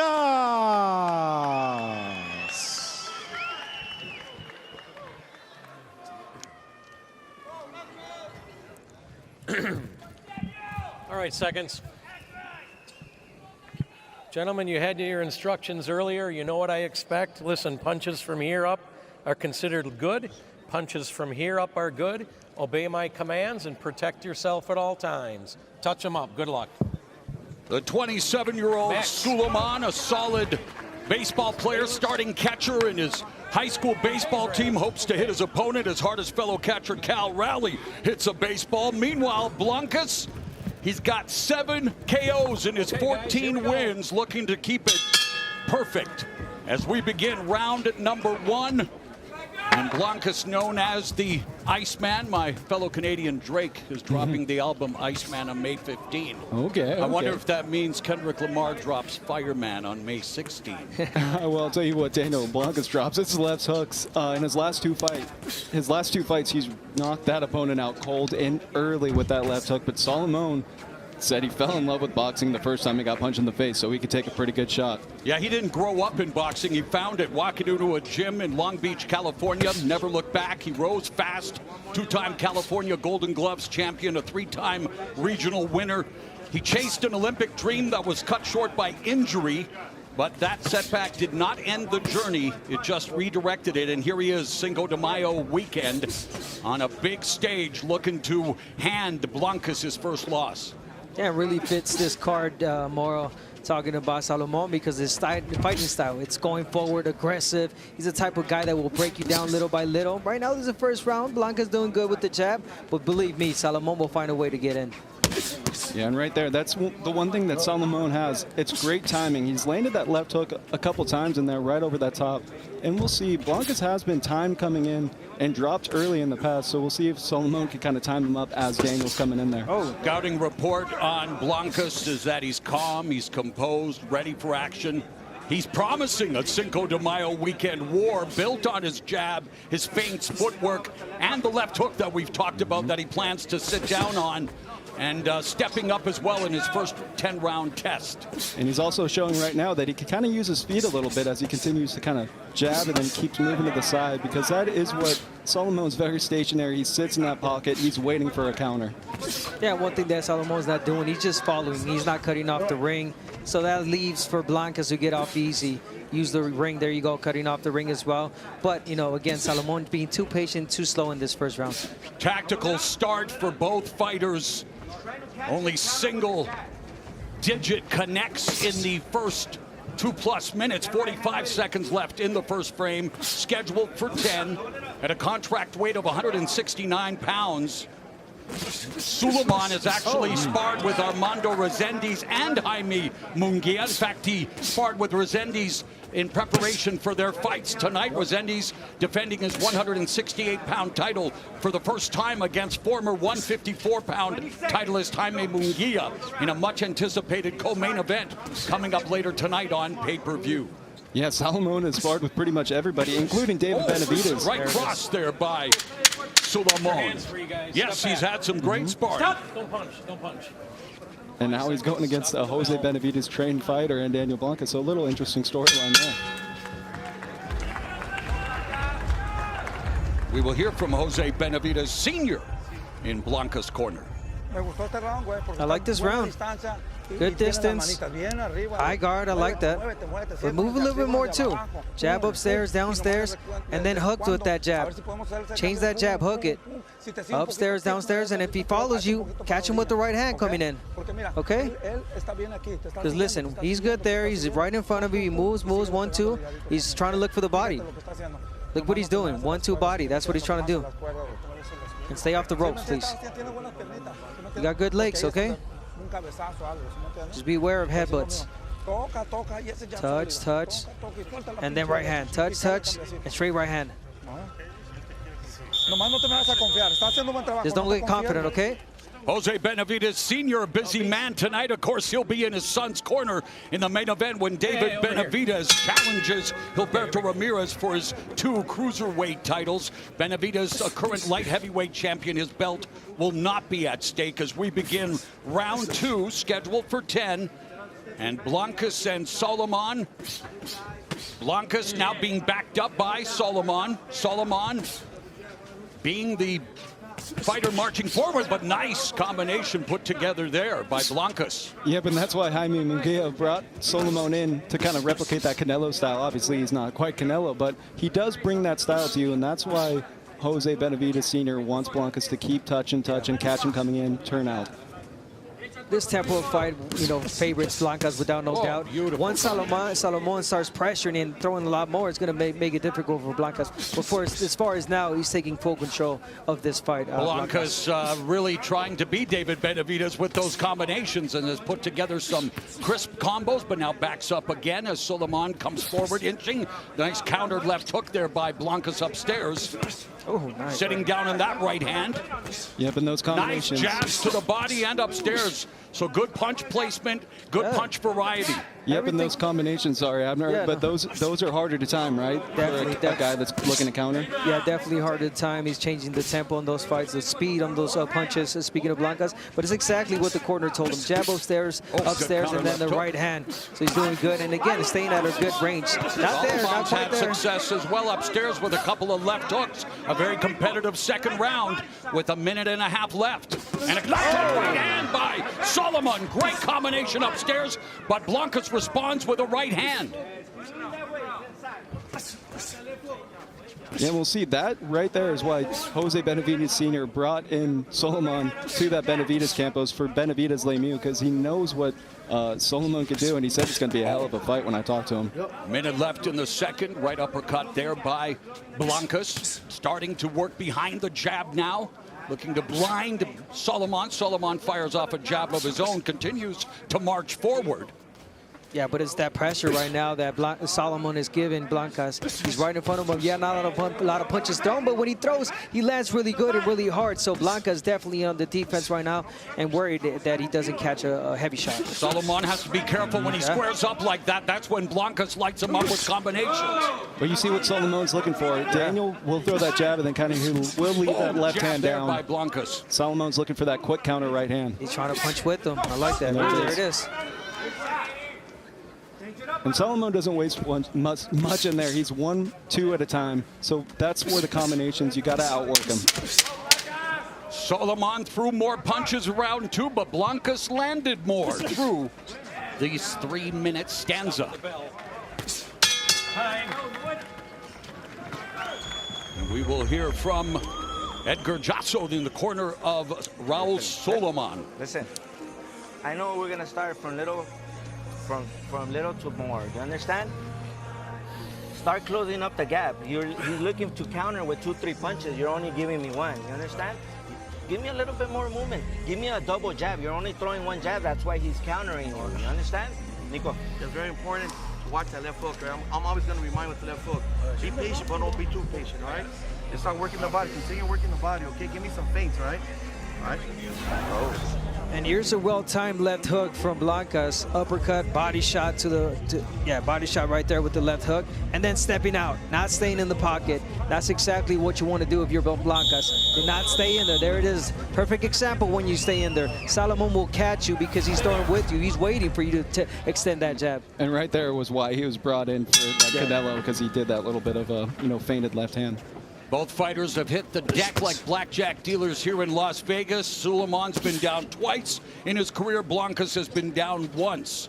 As we begin round number 3, Blancas along the ropes. Tries to move out to his left. Has to be careful. He'll go into the power alley of the right hand of Suleiman.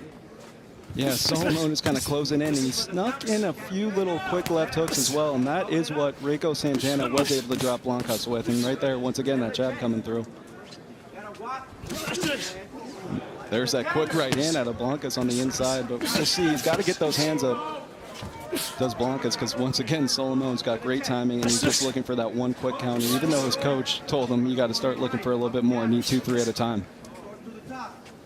Yeah, I want to see a little bit more investment to the body if you're Salomon. If you want to take that type of tempo, that type of a slow pace, and take these rounds little by little, well, break them down. Slow down the fight for Blancas, but I'm not seeing. I'm seeing a lot of head hunting from Salomon. He does have power though.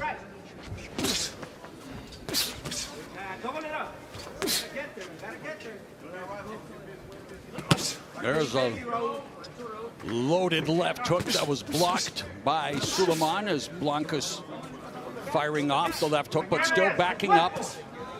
And now initiates the double right hand, able to angle out, goes to the body with the left hook. Another body shot by Blancas. And right left uppercut. Blancas now beginning to find his timing and his rhythm. And he's exiting, right, Abner? He's kind of doing his work and being aware of those counters. Yeah, he's doing exactly what you have to do against an aggressive fighter, a fighter that's standing right in front of you. Blancas combinations and then side steps. Landing over 50% of his power shots. So off to a great start and beginning to use the jab efficiently as well. Under a minute remaining here in round number 3 at T-Mobile Arena in Las Vegas. The prelims for a loaded Cinco de Mayo weekend pay-per-view card. Like the Loonies, we've got 5 on it. That's right. Cinco de Mayo means 5 peleas after Martes. There was 5 Cinco jabs from Blancas. Back to back. And he's showing a new weapon. He's showing a bit of an uppercut. That's something that he hasn't really shown in the past. But once again, he's developing as a pro with that Benavidez team. Under a half minute remaining now in the third. Blancas continues to back up to the ropes, maybe trying to set a trap. Goes to the body and upstairs with a good jab. Suleiman almost jumping up to punch, not sitting down on his shots. Yeah, well, he's got to work his way in. There is that height difference, but Blancas also does kind of crouch down a little bit. Big right hand. 1-2 by Blancas. And there, another shot caught Suleiman in the face. Coming up later tonight on a pay-per-view, one of the most imposing punchers at 140 pounds, Oscar Duarte, who decided to take the fight despite Angel Fierro missing weight yet again. He didn't want to waste 2 camps. He was supposed to challenge Richardson Hitchens for a 140-pound title. Hitchens was sick day of, moved out of the weight classes, now at 147. Duarte says, I am a champion, and I'm going to prove it here tonight. Oscar Duarte against Angel Fierro in what should provide us with plenty of fistic fireworks. He looks all business right now on that walk, and I'll tell you that. He's going to take out those 2 last weigh-in. Kind of, Fierro might be in for a tough one. Quite the entrance right to your locker room. This is not even up to the fight. Poker face for sure. Yeah. This is the town you wanted. A big poker face. Round number 4 as Blancas and Solomon come out. Blancas again, though, backed up immediately by Solomon. Has Blancas on the ropes, but not taking advantage of it. Yes. And it's Solomon and Blancas' jab that is becoming a very important weapon. Yeah, beautiful jab upstairs, downstairs, and he's hooking that jab. He's, again, changing the speed on that. Really good advantage right there from the long distance, Blancas. Left hook, Blancas ripping the left hook as he slipped. The Solomon punch sat down on that right hand as well. And that's when Blanca's left hook is at the best, when he's able to kind of preload it. In the past, when he was a younger fighter, he would load it up at range, but on the inside, when he's able to slip and then explode, that's how he gets those big knockout shots with that left hook of his. And again, no second gear from Solomon. Like Mauro mentioned, he did it right. He was right there, but he doesn't let his punches go. And Blancas, during the COVID pandemic, went to nursing school, earning his CNA certification, honoring his parents' wish for a backup plan, because let's face it, in this sport, nothing is guaranteed. Nice right hand from Blancas. Left hook upstairs by Solomon. Good feint by Blancas, wanting to get Solomon to bite. Yep, and those feints are one of the keys that Blanca said he was looking for in this fight, because that is another way to throw off that timing. And that, once again, is what Solomon is best at, is timing. Blancas beginning to find his rhythm, Abner, even though he's lateral movement and on a back foot, but he's the one that's landing the shots, especially the jab. Yeah, beautiful work.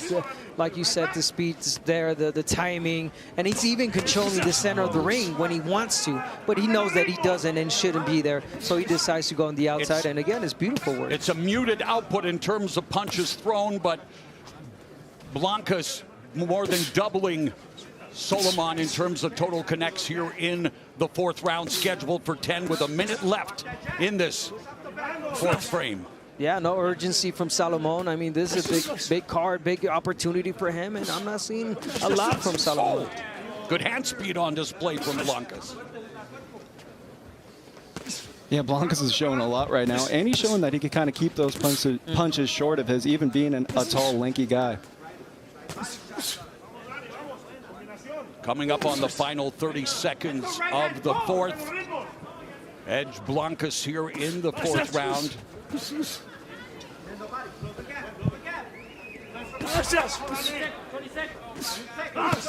Oh, nice countered left hook upstairs, jab to the body again. Final 15 seconds of round number 4 between the undefeated Daniel Iceman Blancas and Raul Money Solomon. Who's got the money shot in their arsenal tonight?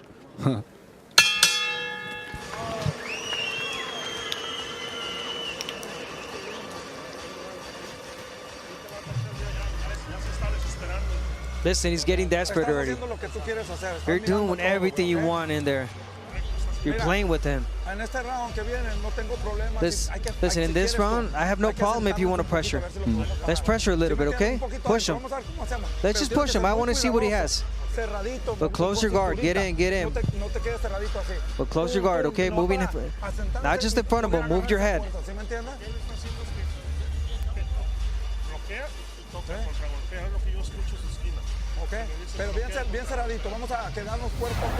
And a beautiful, educated jab from Blancas. Upstairs, downstairs, body shot. There it is, upstairs as a jab. I mean, it's been everything for Blancas with that jab, that distance. There it is, just schooling a Solomon in this fight.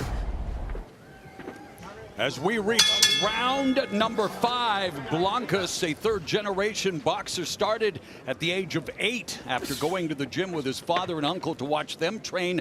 Had about 100 amateur fights, and now going to work with the jab and the left hooks on Solomon here in round number 5. And you look at the jabs, and actually it's a much closer than I would have thought. It's been a more effective weapon for Blancas than it has for Solomon. Oh, yeah, big time. I mean, just as Jose Benavidez, you heard him in that corner. You're doing everything you want in there, but he wants Blancas to be inside now. He wants to see if he can kind of really, you know, take the fight to Solomon, push this come forward fighter back. Oh, nice left hook to the body by Blancas.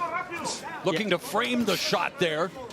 I don't think that's quite exactly what Blancas should do. We saw that Solomon landed. There Nice it is. right hand over the top by Blancas. Again, but also Solomon landed his left hook.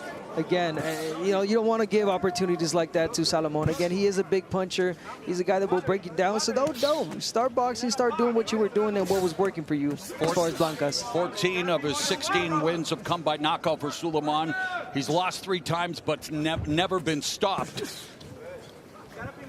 Yeah, and Blancas has no KOs after round 4, so we'll get to really see that gas tank, both their first 10-round fights, the both of them, and I don't know. I think Jose really wants Blancas to put on a show, let the world know he's here, that there is a new name in the 168-pound division, and that would happen from pressing someone back, getting them out of there. Of course, but I'm not even mad at this. This is brilliant. This is great work. This is boxing, what we're seeing from Blancas. And again, yeah, I mean, you want to see action as well, stay in the pocket, but I appreciate this as well. Me too, but he's coming from that Benavidez camp. You know?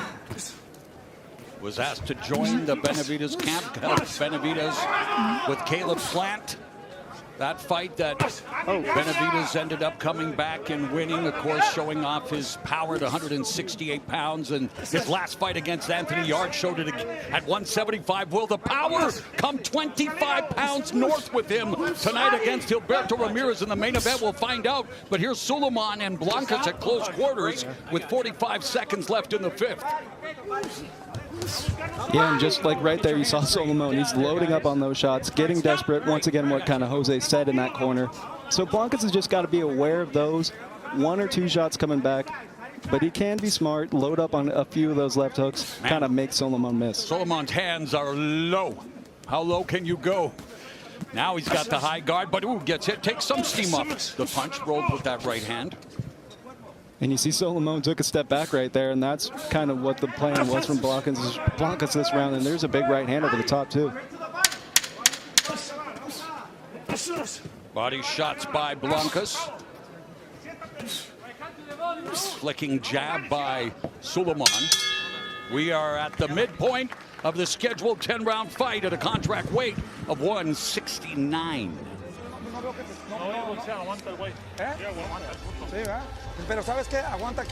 Listen, when you catch him with the uppercut, he's not gonna take it. Finish to the body, uppercut and then body. I'm sure he's not gonna take it. Let's risk a little bit more, okay? I want to see that risk. But when you get in the inside, uppercut, inside punches, uppercut, and then finish to the body.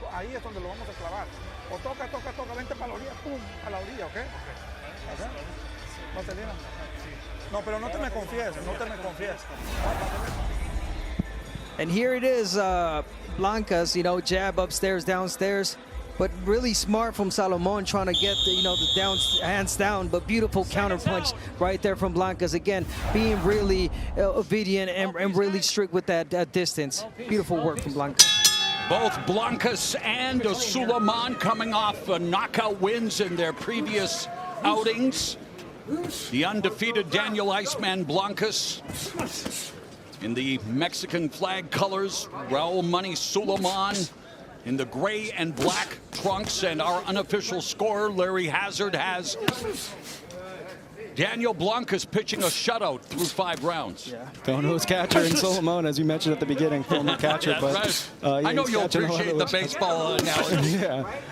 And once again, Solomon said he chose boxing because he got punched in the face and he fell in love with it. I was kind of the opposite. Baseball for me. Yeah, and he's doing a lot of that, catching and obviously taking a lot of shots to the head. Speaking of Salomon. Yeah, that's right. He's a different kind of catcher tonight. Combination upstairs by Blancas, moving to his right, goes downstairs to the body, and then fires a left hook to the jaw. And that left hook, you saw when he's able to double up on it, come back over the top, that's when he's able to really generate that steam on it. Even showed some combinations from the southpaw stance momentarily as he was shifting. But look at Blancas going to work now. Avoids the sweeping left hook for Suleiman. Suleiman not just trying to walk down Blancas, but Blancas right at the range he needs to be, Abner. Yeah, right at the range. He's being really, really good, really educated against with that jab. The jab is everything for him in this fight, and it has it. It opens up the door for everything. It opens up the guard and the distance, and I'm just loving what I'm seeing from Blancas right now. Yeah, that range is everything. He's controlling distance, either kind of stepping on that outside, staying away from the mid-range. Big uppercut.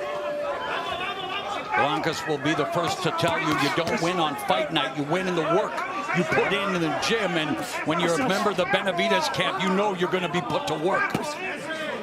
Yeah, he said they train like animals in there. And even Solomon said that, having experience. So he knew what he was up against tonight. Here it is, changing the fight now. Blancas pushing him back. He's digging to the body. He's breaking him down. Making the adjustment. Yeah, now on the front foot, gets cuffed with a couple of right hands from Suleiman. But it's combinations from Blancas. And what the corner told him, I want you to take a little bit more risks, and that's what he's doing right now. But he's taking them smart. You see, when he's smothering kind of those shots, getting his head down low, and being aware of those quick counters coming back. Yeah, you're right about that. Smart pressure. Head moving. Another left hook to the body. And Blancas really beginning to open up his advantage on Suleiman. The first half of this fight belonged to Blancas, in the sixth, making even more of a pronounced statement. 26 of 79 compared to 9 of 64 for Suleiman. So a sizzling sixth round for Iceman Blancas. Breathe. Hey, listen. He's done. He's cooked. It's whenever you want, okay? Just more body shot, okay? Uppercuts. But listen, right here, the chin. You see that? Or the body shot. Or the solar plex.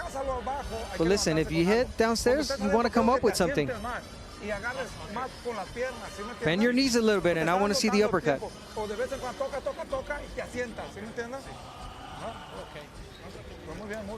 This is exactly what the corner's asking from Blancas, I'm sorry, the uppercut. Bend your knees and uppercut coming. There it is. Oh, it was a 45 right there. But here it comes. There's that one, the uppercut. And that's what the corner's asking for him. They saw it was successful in the last round, and they want more of it. What adjustments does Suleiman need to do to try to get back into the fight, Justin? Well, number one, he's got to definitely keep those hands up.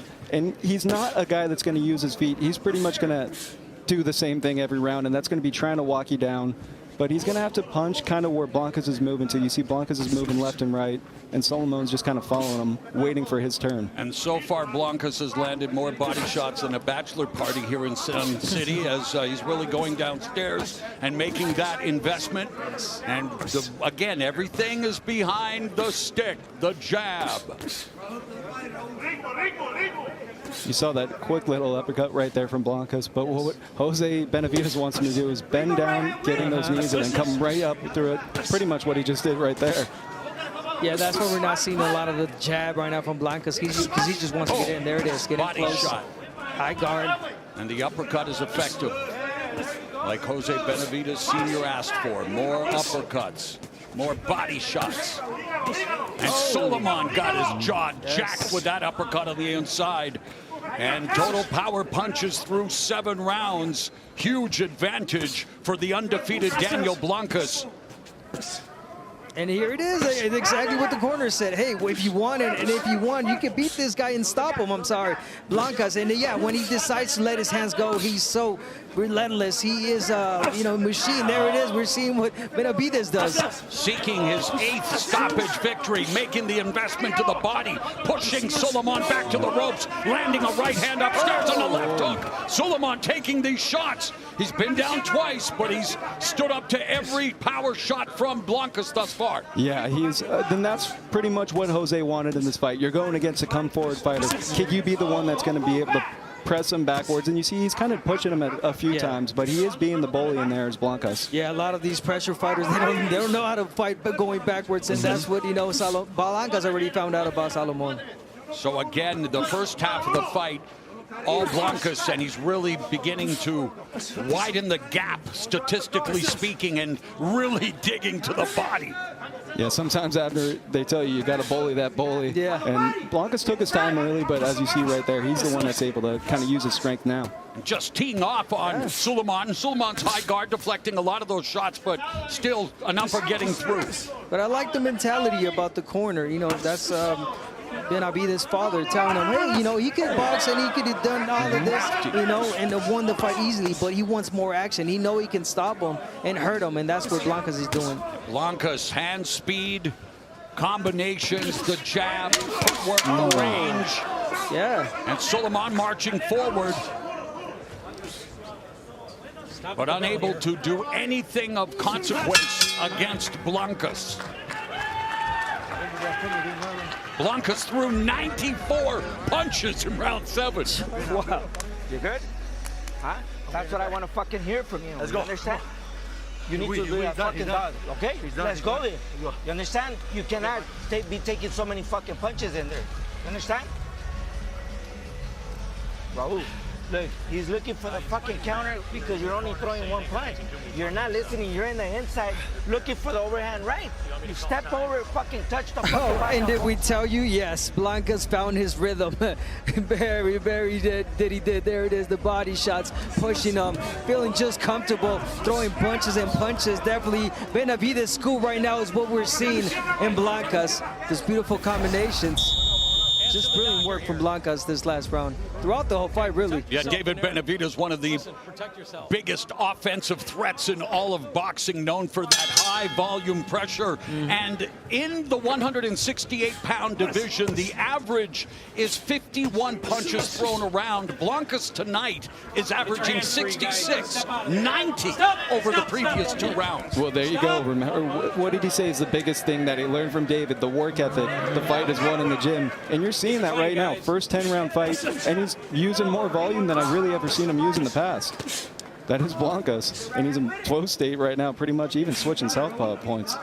And that's Blancas in relax mode right there, because it is more tiring boxing and being on the back foot, believe it or not. So right now, Blancas being in there, you know, and trading punches, I think it's good for him because he's taking a breather as well. Yeah, and he's being really smart, controlling that distance, doing great work coming in, and then trying to find his way out. And he knows pretty much, as Solomon's corner said, only one punch you're throwing, one at a time is easier at a time. Oh, there's Solomon with a quick jab and then gets into a wrestling match with Blancas. Under 2 minutes left here in the 8th.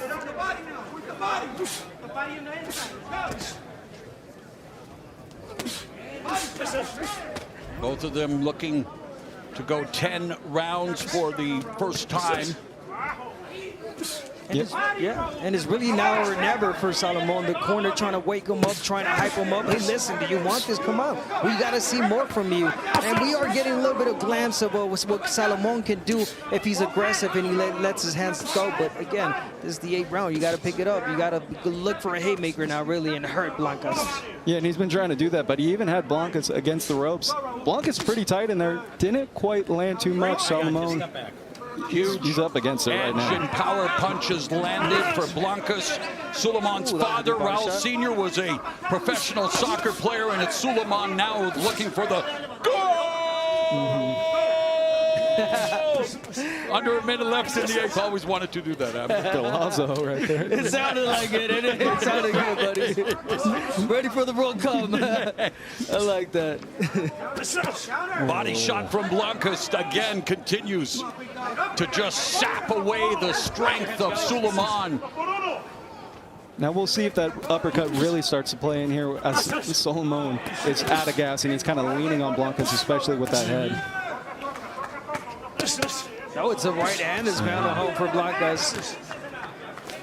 Everything's found a home pretty much for Blancas at the moment. But I like how he changes it. Okay, yeah, he lands the right hand, but he doesn't, you know, just doesn't stay there. He looks for other punches to land as well. We have seen a surge in his offensive output as we are now at the end of round 8, and for the first time in their respective careers, both Blancas and Suleiman will see round 9.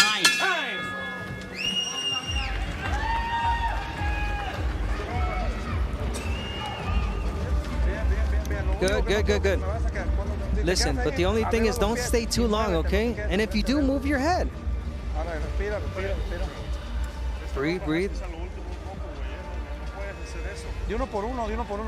One by one. Listen, you got 2 more rounds. Okay, yeah, stay in the inside so you won't waste a lot of energy, a lot of legs.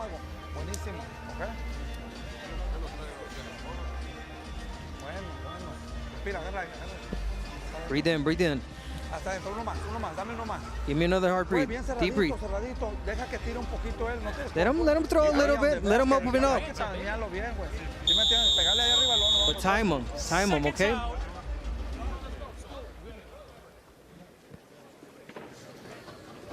Meanwhile, in Raul Solomon's corner, some great insight.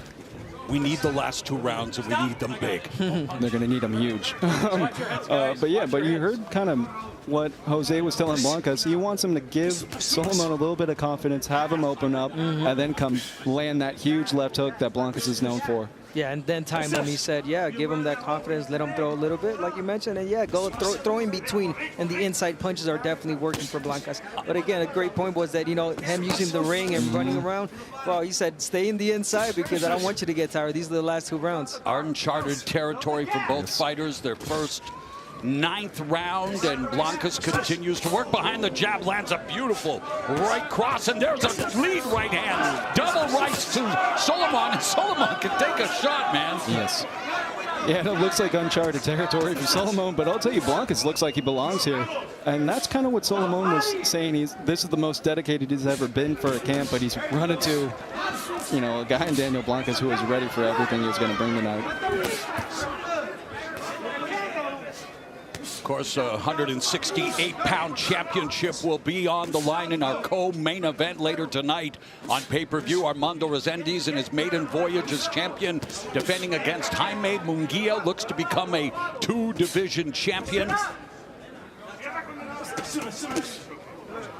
we'll get to find out a lot about those guys in that fight, especially, I mean, Toro Resendiz.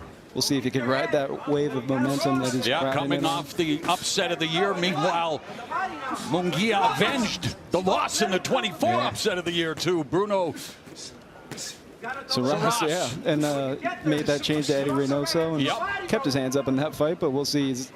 Once again, both those guys hopefully going to be fighting with a lot to prove.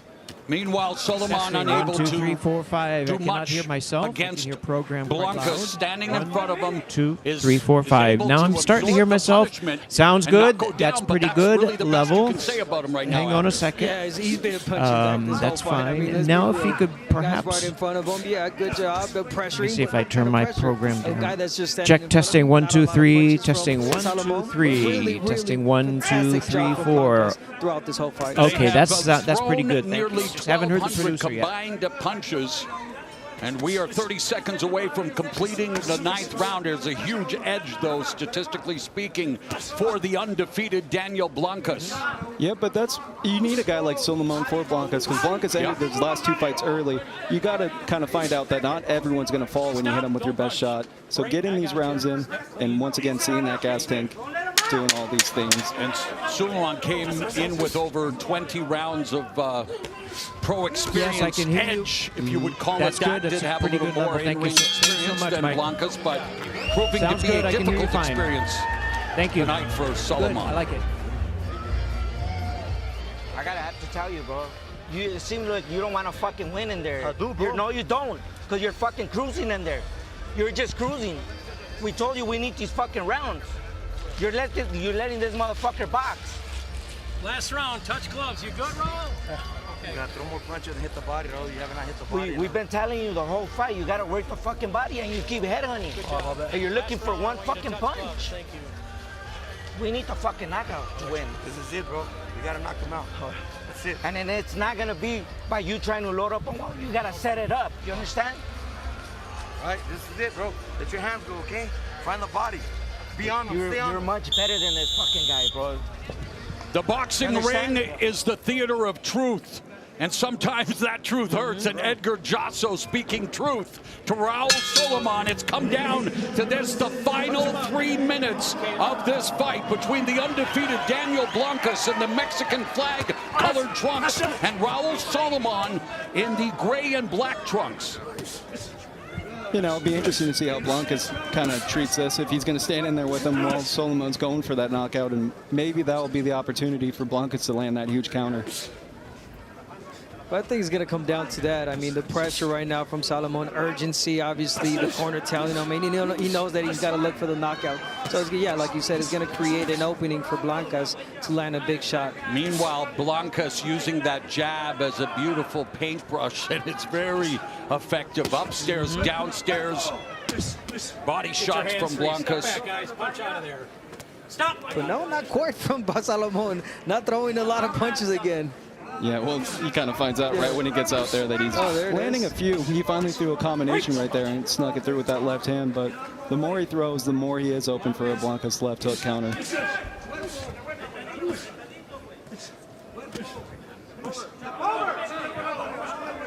You see right there, that's where Solomon, he just does not have the feet to kind of follow Blancas. Blancas is moving left and right, and Solomon's kind of stuck in the mud. Yeah, but at this point, it's not even about, I mean, I like that, but it's not even about the feet. It's about the, throwing your hands, letting the hands go, and we didn't see that in any given round from Solomon. Yes, but even right there, he's letting the hands go and missing. Yeah, it's only one shot, two shots at a time, and yeah, it will tire more.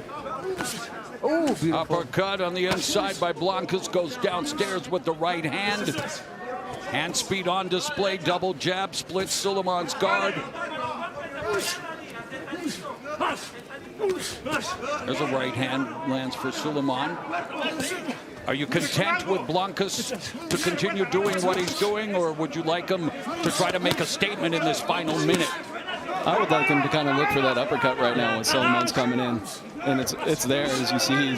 Solomon's looking for that home run, looking for that 10-round home run. But Abner, would you kind of continue? Blancas is just doing what he's doing. He's doing great. I like what he's doing right now. Listen, you can, get yourself open for a big shot. You close the fight, close the round, and he fought beautifully in this fight. So no need for that.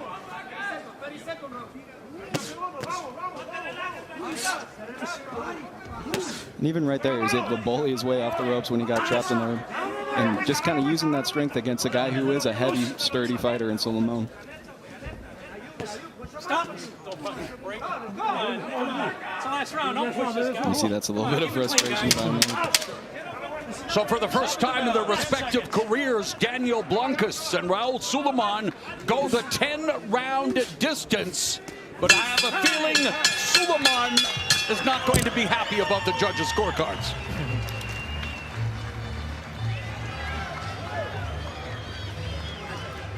In the last 5 rounds, Daniel Blancas averaged 88 punches a round. That's David Benavidez numbers. Yeah, I mean, look, when you're in that gym, you have no choice but to work hard, and you got to see the dividends of that tonight. Just great gas tank. He's shown it twice, been 8 rounds twice in Vegas. Now he's finally got that 10-rounder under his belt, and he's starting to become a little bit of a name at 168. All right, well, we have, of course, a big main event coming, the biggest fight size-wise in Mexican history as David Benavidez moves up to 200 pounds to challenge unified cruiserweight champion Gilberto Ramirez. They've had close to 200 rounds of sparring over the years. Let's go back to 2021. Is this a pay-per-view fight or a sparring session, Abner? It's a sparring session. That could be a pay-per-view fight. That looks like a fight. But yeah, it could be a pay-per-view fight, no doubt.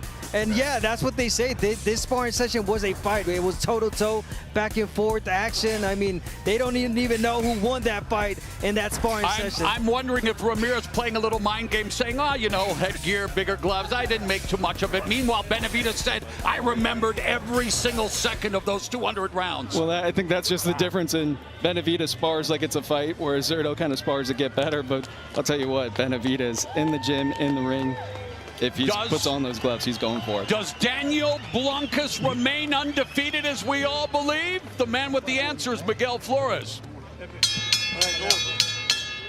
Ladies and gentlemen, after 10 rounds of action, we go to the judges' scorecards. Judges Kermit Bayless and Max DeLuca both see it 99-91, and Judge Eric Cheek sees it 100-90. All 3 judges in agreement for your winner by unanimous decision. And still undefeated, Daniel, the Iceman Blanca.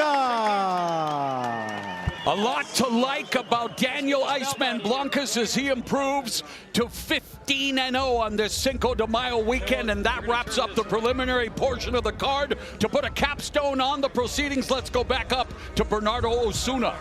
Great job down there, Mauro. And always a pleasure to see up-and-coming fighters like the Iceman Blancas do what they do inside the ring. And you can see those familiarities with David Benavidez and that squad in terms of the style. What we want to do is invite you for the next 12 minutes to make sure you buy the pay-per-view. You see that QR code on the bottom right of your screen. It's as easy as scanning that. May cost you a little bit, but I know if you're here right now, it's because you want to be a part of this pay-per-view. And we also remind you that on July 25th, PBC Pay-Per-View returns for Errol Spence Jr., who comes back from a 3-year layoff as he travels all the way to Australia to take on their favorite son, Tim Tszyu. Jim Gray caught up with Spence earlier today. Tim, you've changed trainers. Jeff Fennick is now with you. Why have you made another change? The first thing was to stay in Australia, and then the second thing was to combine someone that's got that aggressive style, who's been in there, who understands boxers, and that's why I chose him. Looks like you got a little wound already as you get ready for July 26th. What happened here? That's from the last fight. Still from the last fight. I still got it, man. So and you're ready to get back into it again. Do you feel there's a big advantage fighting in Australia against Errol Spence, who hasn't fought in 3 years, and now he's going to have all that travel time as well? I think it does play an advantage, and that's why I've sort of chosen to stay in Australia, because as much as people say the jet lag doesn't affect it, but it does, you know. So if I can play that to my advantage, plus my family is 50-0 in Australia. Pretty good. So the record there speaks for itself. So we can continue it on. And yeah, there's a lot of advantages in fighting there. How do you prepare for a guy who hasn't fought in 3 years and is moving up in weight for the first time? I think Errol's coming in fresh. I think the rest was much needed in his career. I think he's gone through a bit.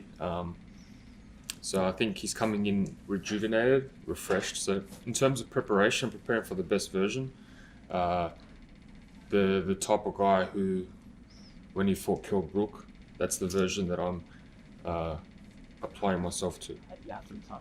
Where would you assess your career is now? You had those 3 losses, 2 against Fundora, a bit of a rebound. Where would you assess where you are right now? Rebuild stage, a lot to prove, not comfortable at where I'm at, and a lot more to go towards. Tim, best of luck. Thank you. Look forward to the 26th of July. If you want to join us for our pay-per-view, we invite you to buy the pay-per-view. We know that you've already seen the preliminary fights, and you definitely don't want to miss David Benavidez against Gilberto Zurdo Ramirez. It's a dual title fight because we've got Armando Resendiz making the first defense of his WBA super middleweight title against Jaime Munguia, and all action fights from top to bottom. This is Cinco de Mayo, so fight fans demand all action, and that's exactly what this PBC pay-per-view will provide to every one of you fight fans. All right, let's take a closer look at the unified cruiserweight champion, Gilberto Ramirez, who makes his 3rd WBA title defense, 2nd of the unified WBO title. El Zurdo turned pro at 18 in 2009 in his hometown of Mazatlan. He's the only Mexican to win a title at cruiserweight, only one of 3 men to win belts at both 68 and 200 pounds. He recently underwent right shoulder surgery last July and is ending a 308-day layoff. A win tonight solidifies Ramirez as the best big man to ever come out of Mexico. Zurdo is the champion, but he really has flown under the radar during this entire camp. But we're going to take a look at who El Zurdo really is. Que quiero que sepa de mí que, pues, que dejo todo arriba del ring, que me gusta lo que hago, y que pues, la gente me recuerde como leyenda, que como el peleador Zurdo Ramírez que dejaba todo arriba del ring. Tengo poder, inteligencia sobre todo, y eso es lo que me hace ganar peleas. Pues fue un sueño. Yo creo que él se siente seguro, que se siente listo en este peso, entonces este sábado lo vamos a ver. Sigo haciendo historia al ser el primer mexicano en tener 2 títulos en esta división. Pues es algo muy emocionante y sigo haciendo historia en el mundo del boxeo. Que no se pierdan la pelea esta noche, va a ser una guerra arriba del ring. Voy a salir con la mano en alto.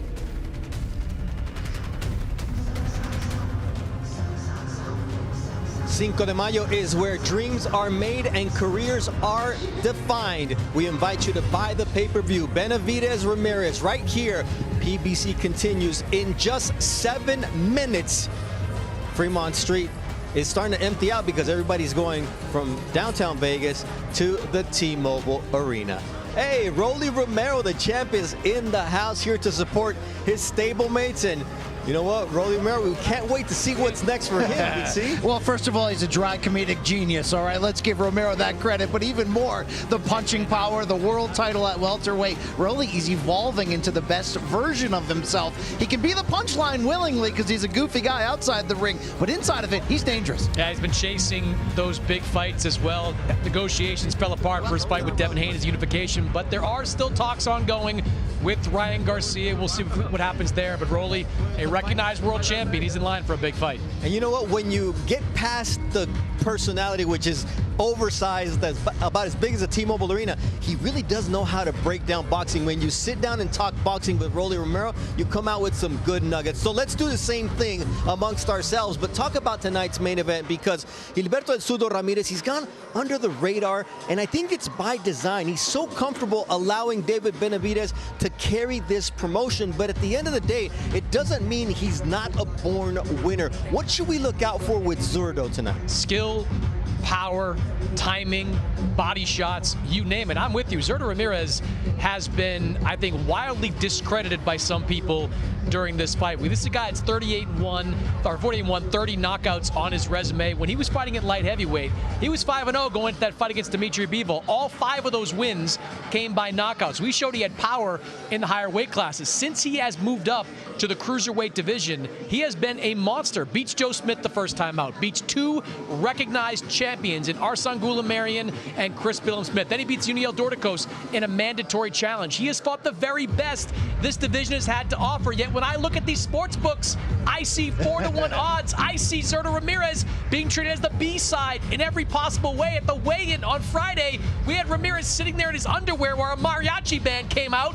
playing for David Benavidez. I'm telling you, Zurdo Ramirez is a very live dog in this fight. He is the natural cruiserweight BC, and I think he's going to surprise some people out there. Look, and the durability has to be mentioned as well, along with the fact that, look, I think he puts himself under the radar. I think that's purposeful. He's never going to deliver the most insightful soundbite or get in his opponent's face and talk trash, but when asked whether he feels like he's been overlooked or treated like the B-side despite being a champion this week, he said, no, it's fine. We both belong to be here. So what he is focused on is winning. And for a fighter with a 48-1 record, it's weird to say his move up to cruiserweight has been rejuvenating, but you can really make the case that this is the best work of his career. He's got a speed and craft advantage at cruiserweight, and now he's the bigger man in a matchup where both fighters know each other well, but they don't know the cruiserweight versions of one another. And as we've been talking about all night, it's what Benavidez doesn't know about moving up to 200 pounds that makes this fight so intriguing. If it were a weak opponent, we wouldn't be this excited, but Zurdo's here to win. You know, we have weight differences from 105 to 183 pounds. Then there's a bunch that go 4 pounds.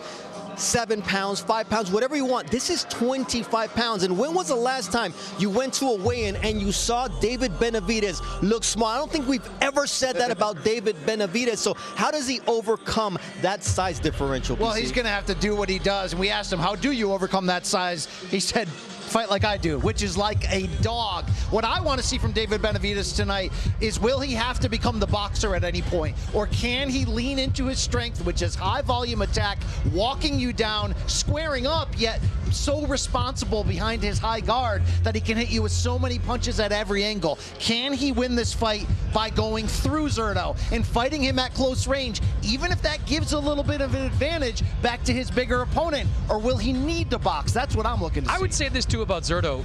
He throws as many punches as David Benavidez. He's a high volume guy as well in this division. I think he checks a lot of boxes, and one box he checks really well is the body attack. I think for Zurdo Ramirez, you're going to see him attacking that body early and often. That 25 extra pounds that David Benavidez put on, not all of it's muscle, some of it's going to that midsection, and I would expect Zurdo Ramirez, who is an aggressive, voluminous body puncher, I would expect him to go downstairs and see what Benavidez can take there. The beauty of this fight is that both guys have an identity, and they're both comfortable being who they are. Zurdo Ramirez, he's a plodding fighter, but he'll catch you coming in if you make a mistake.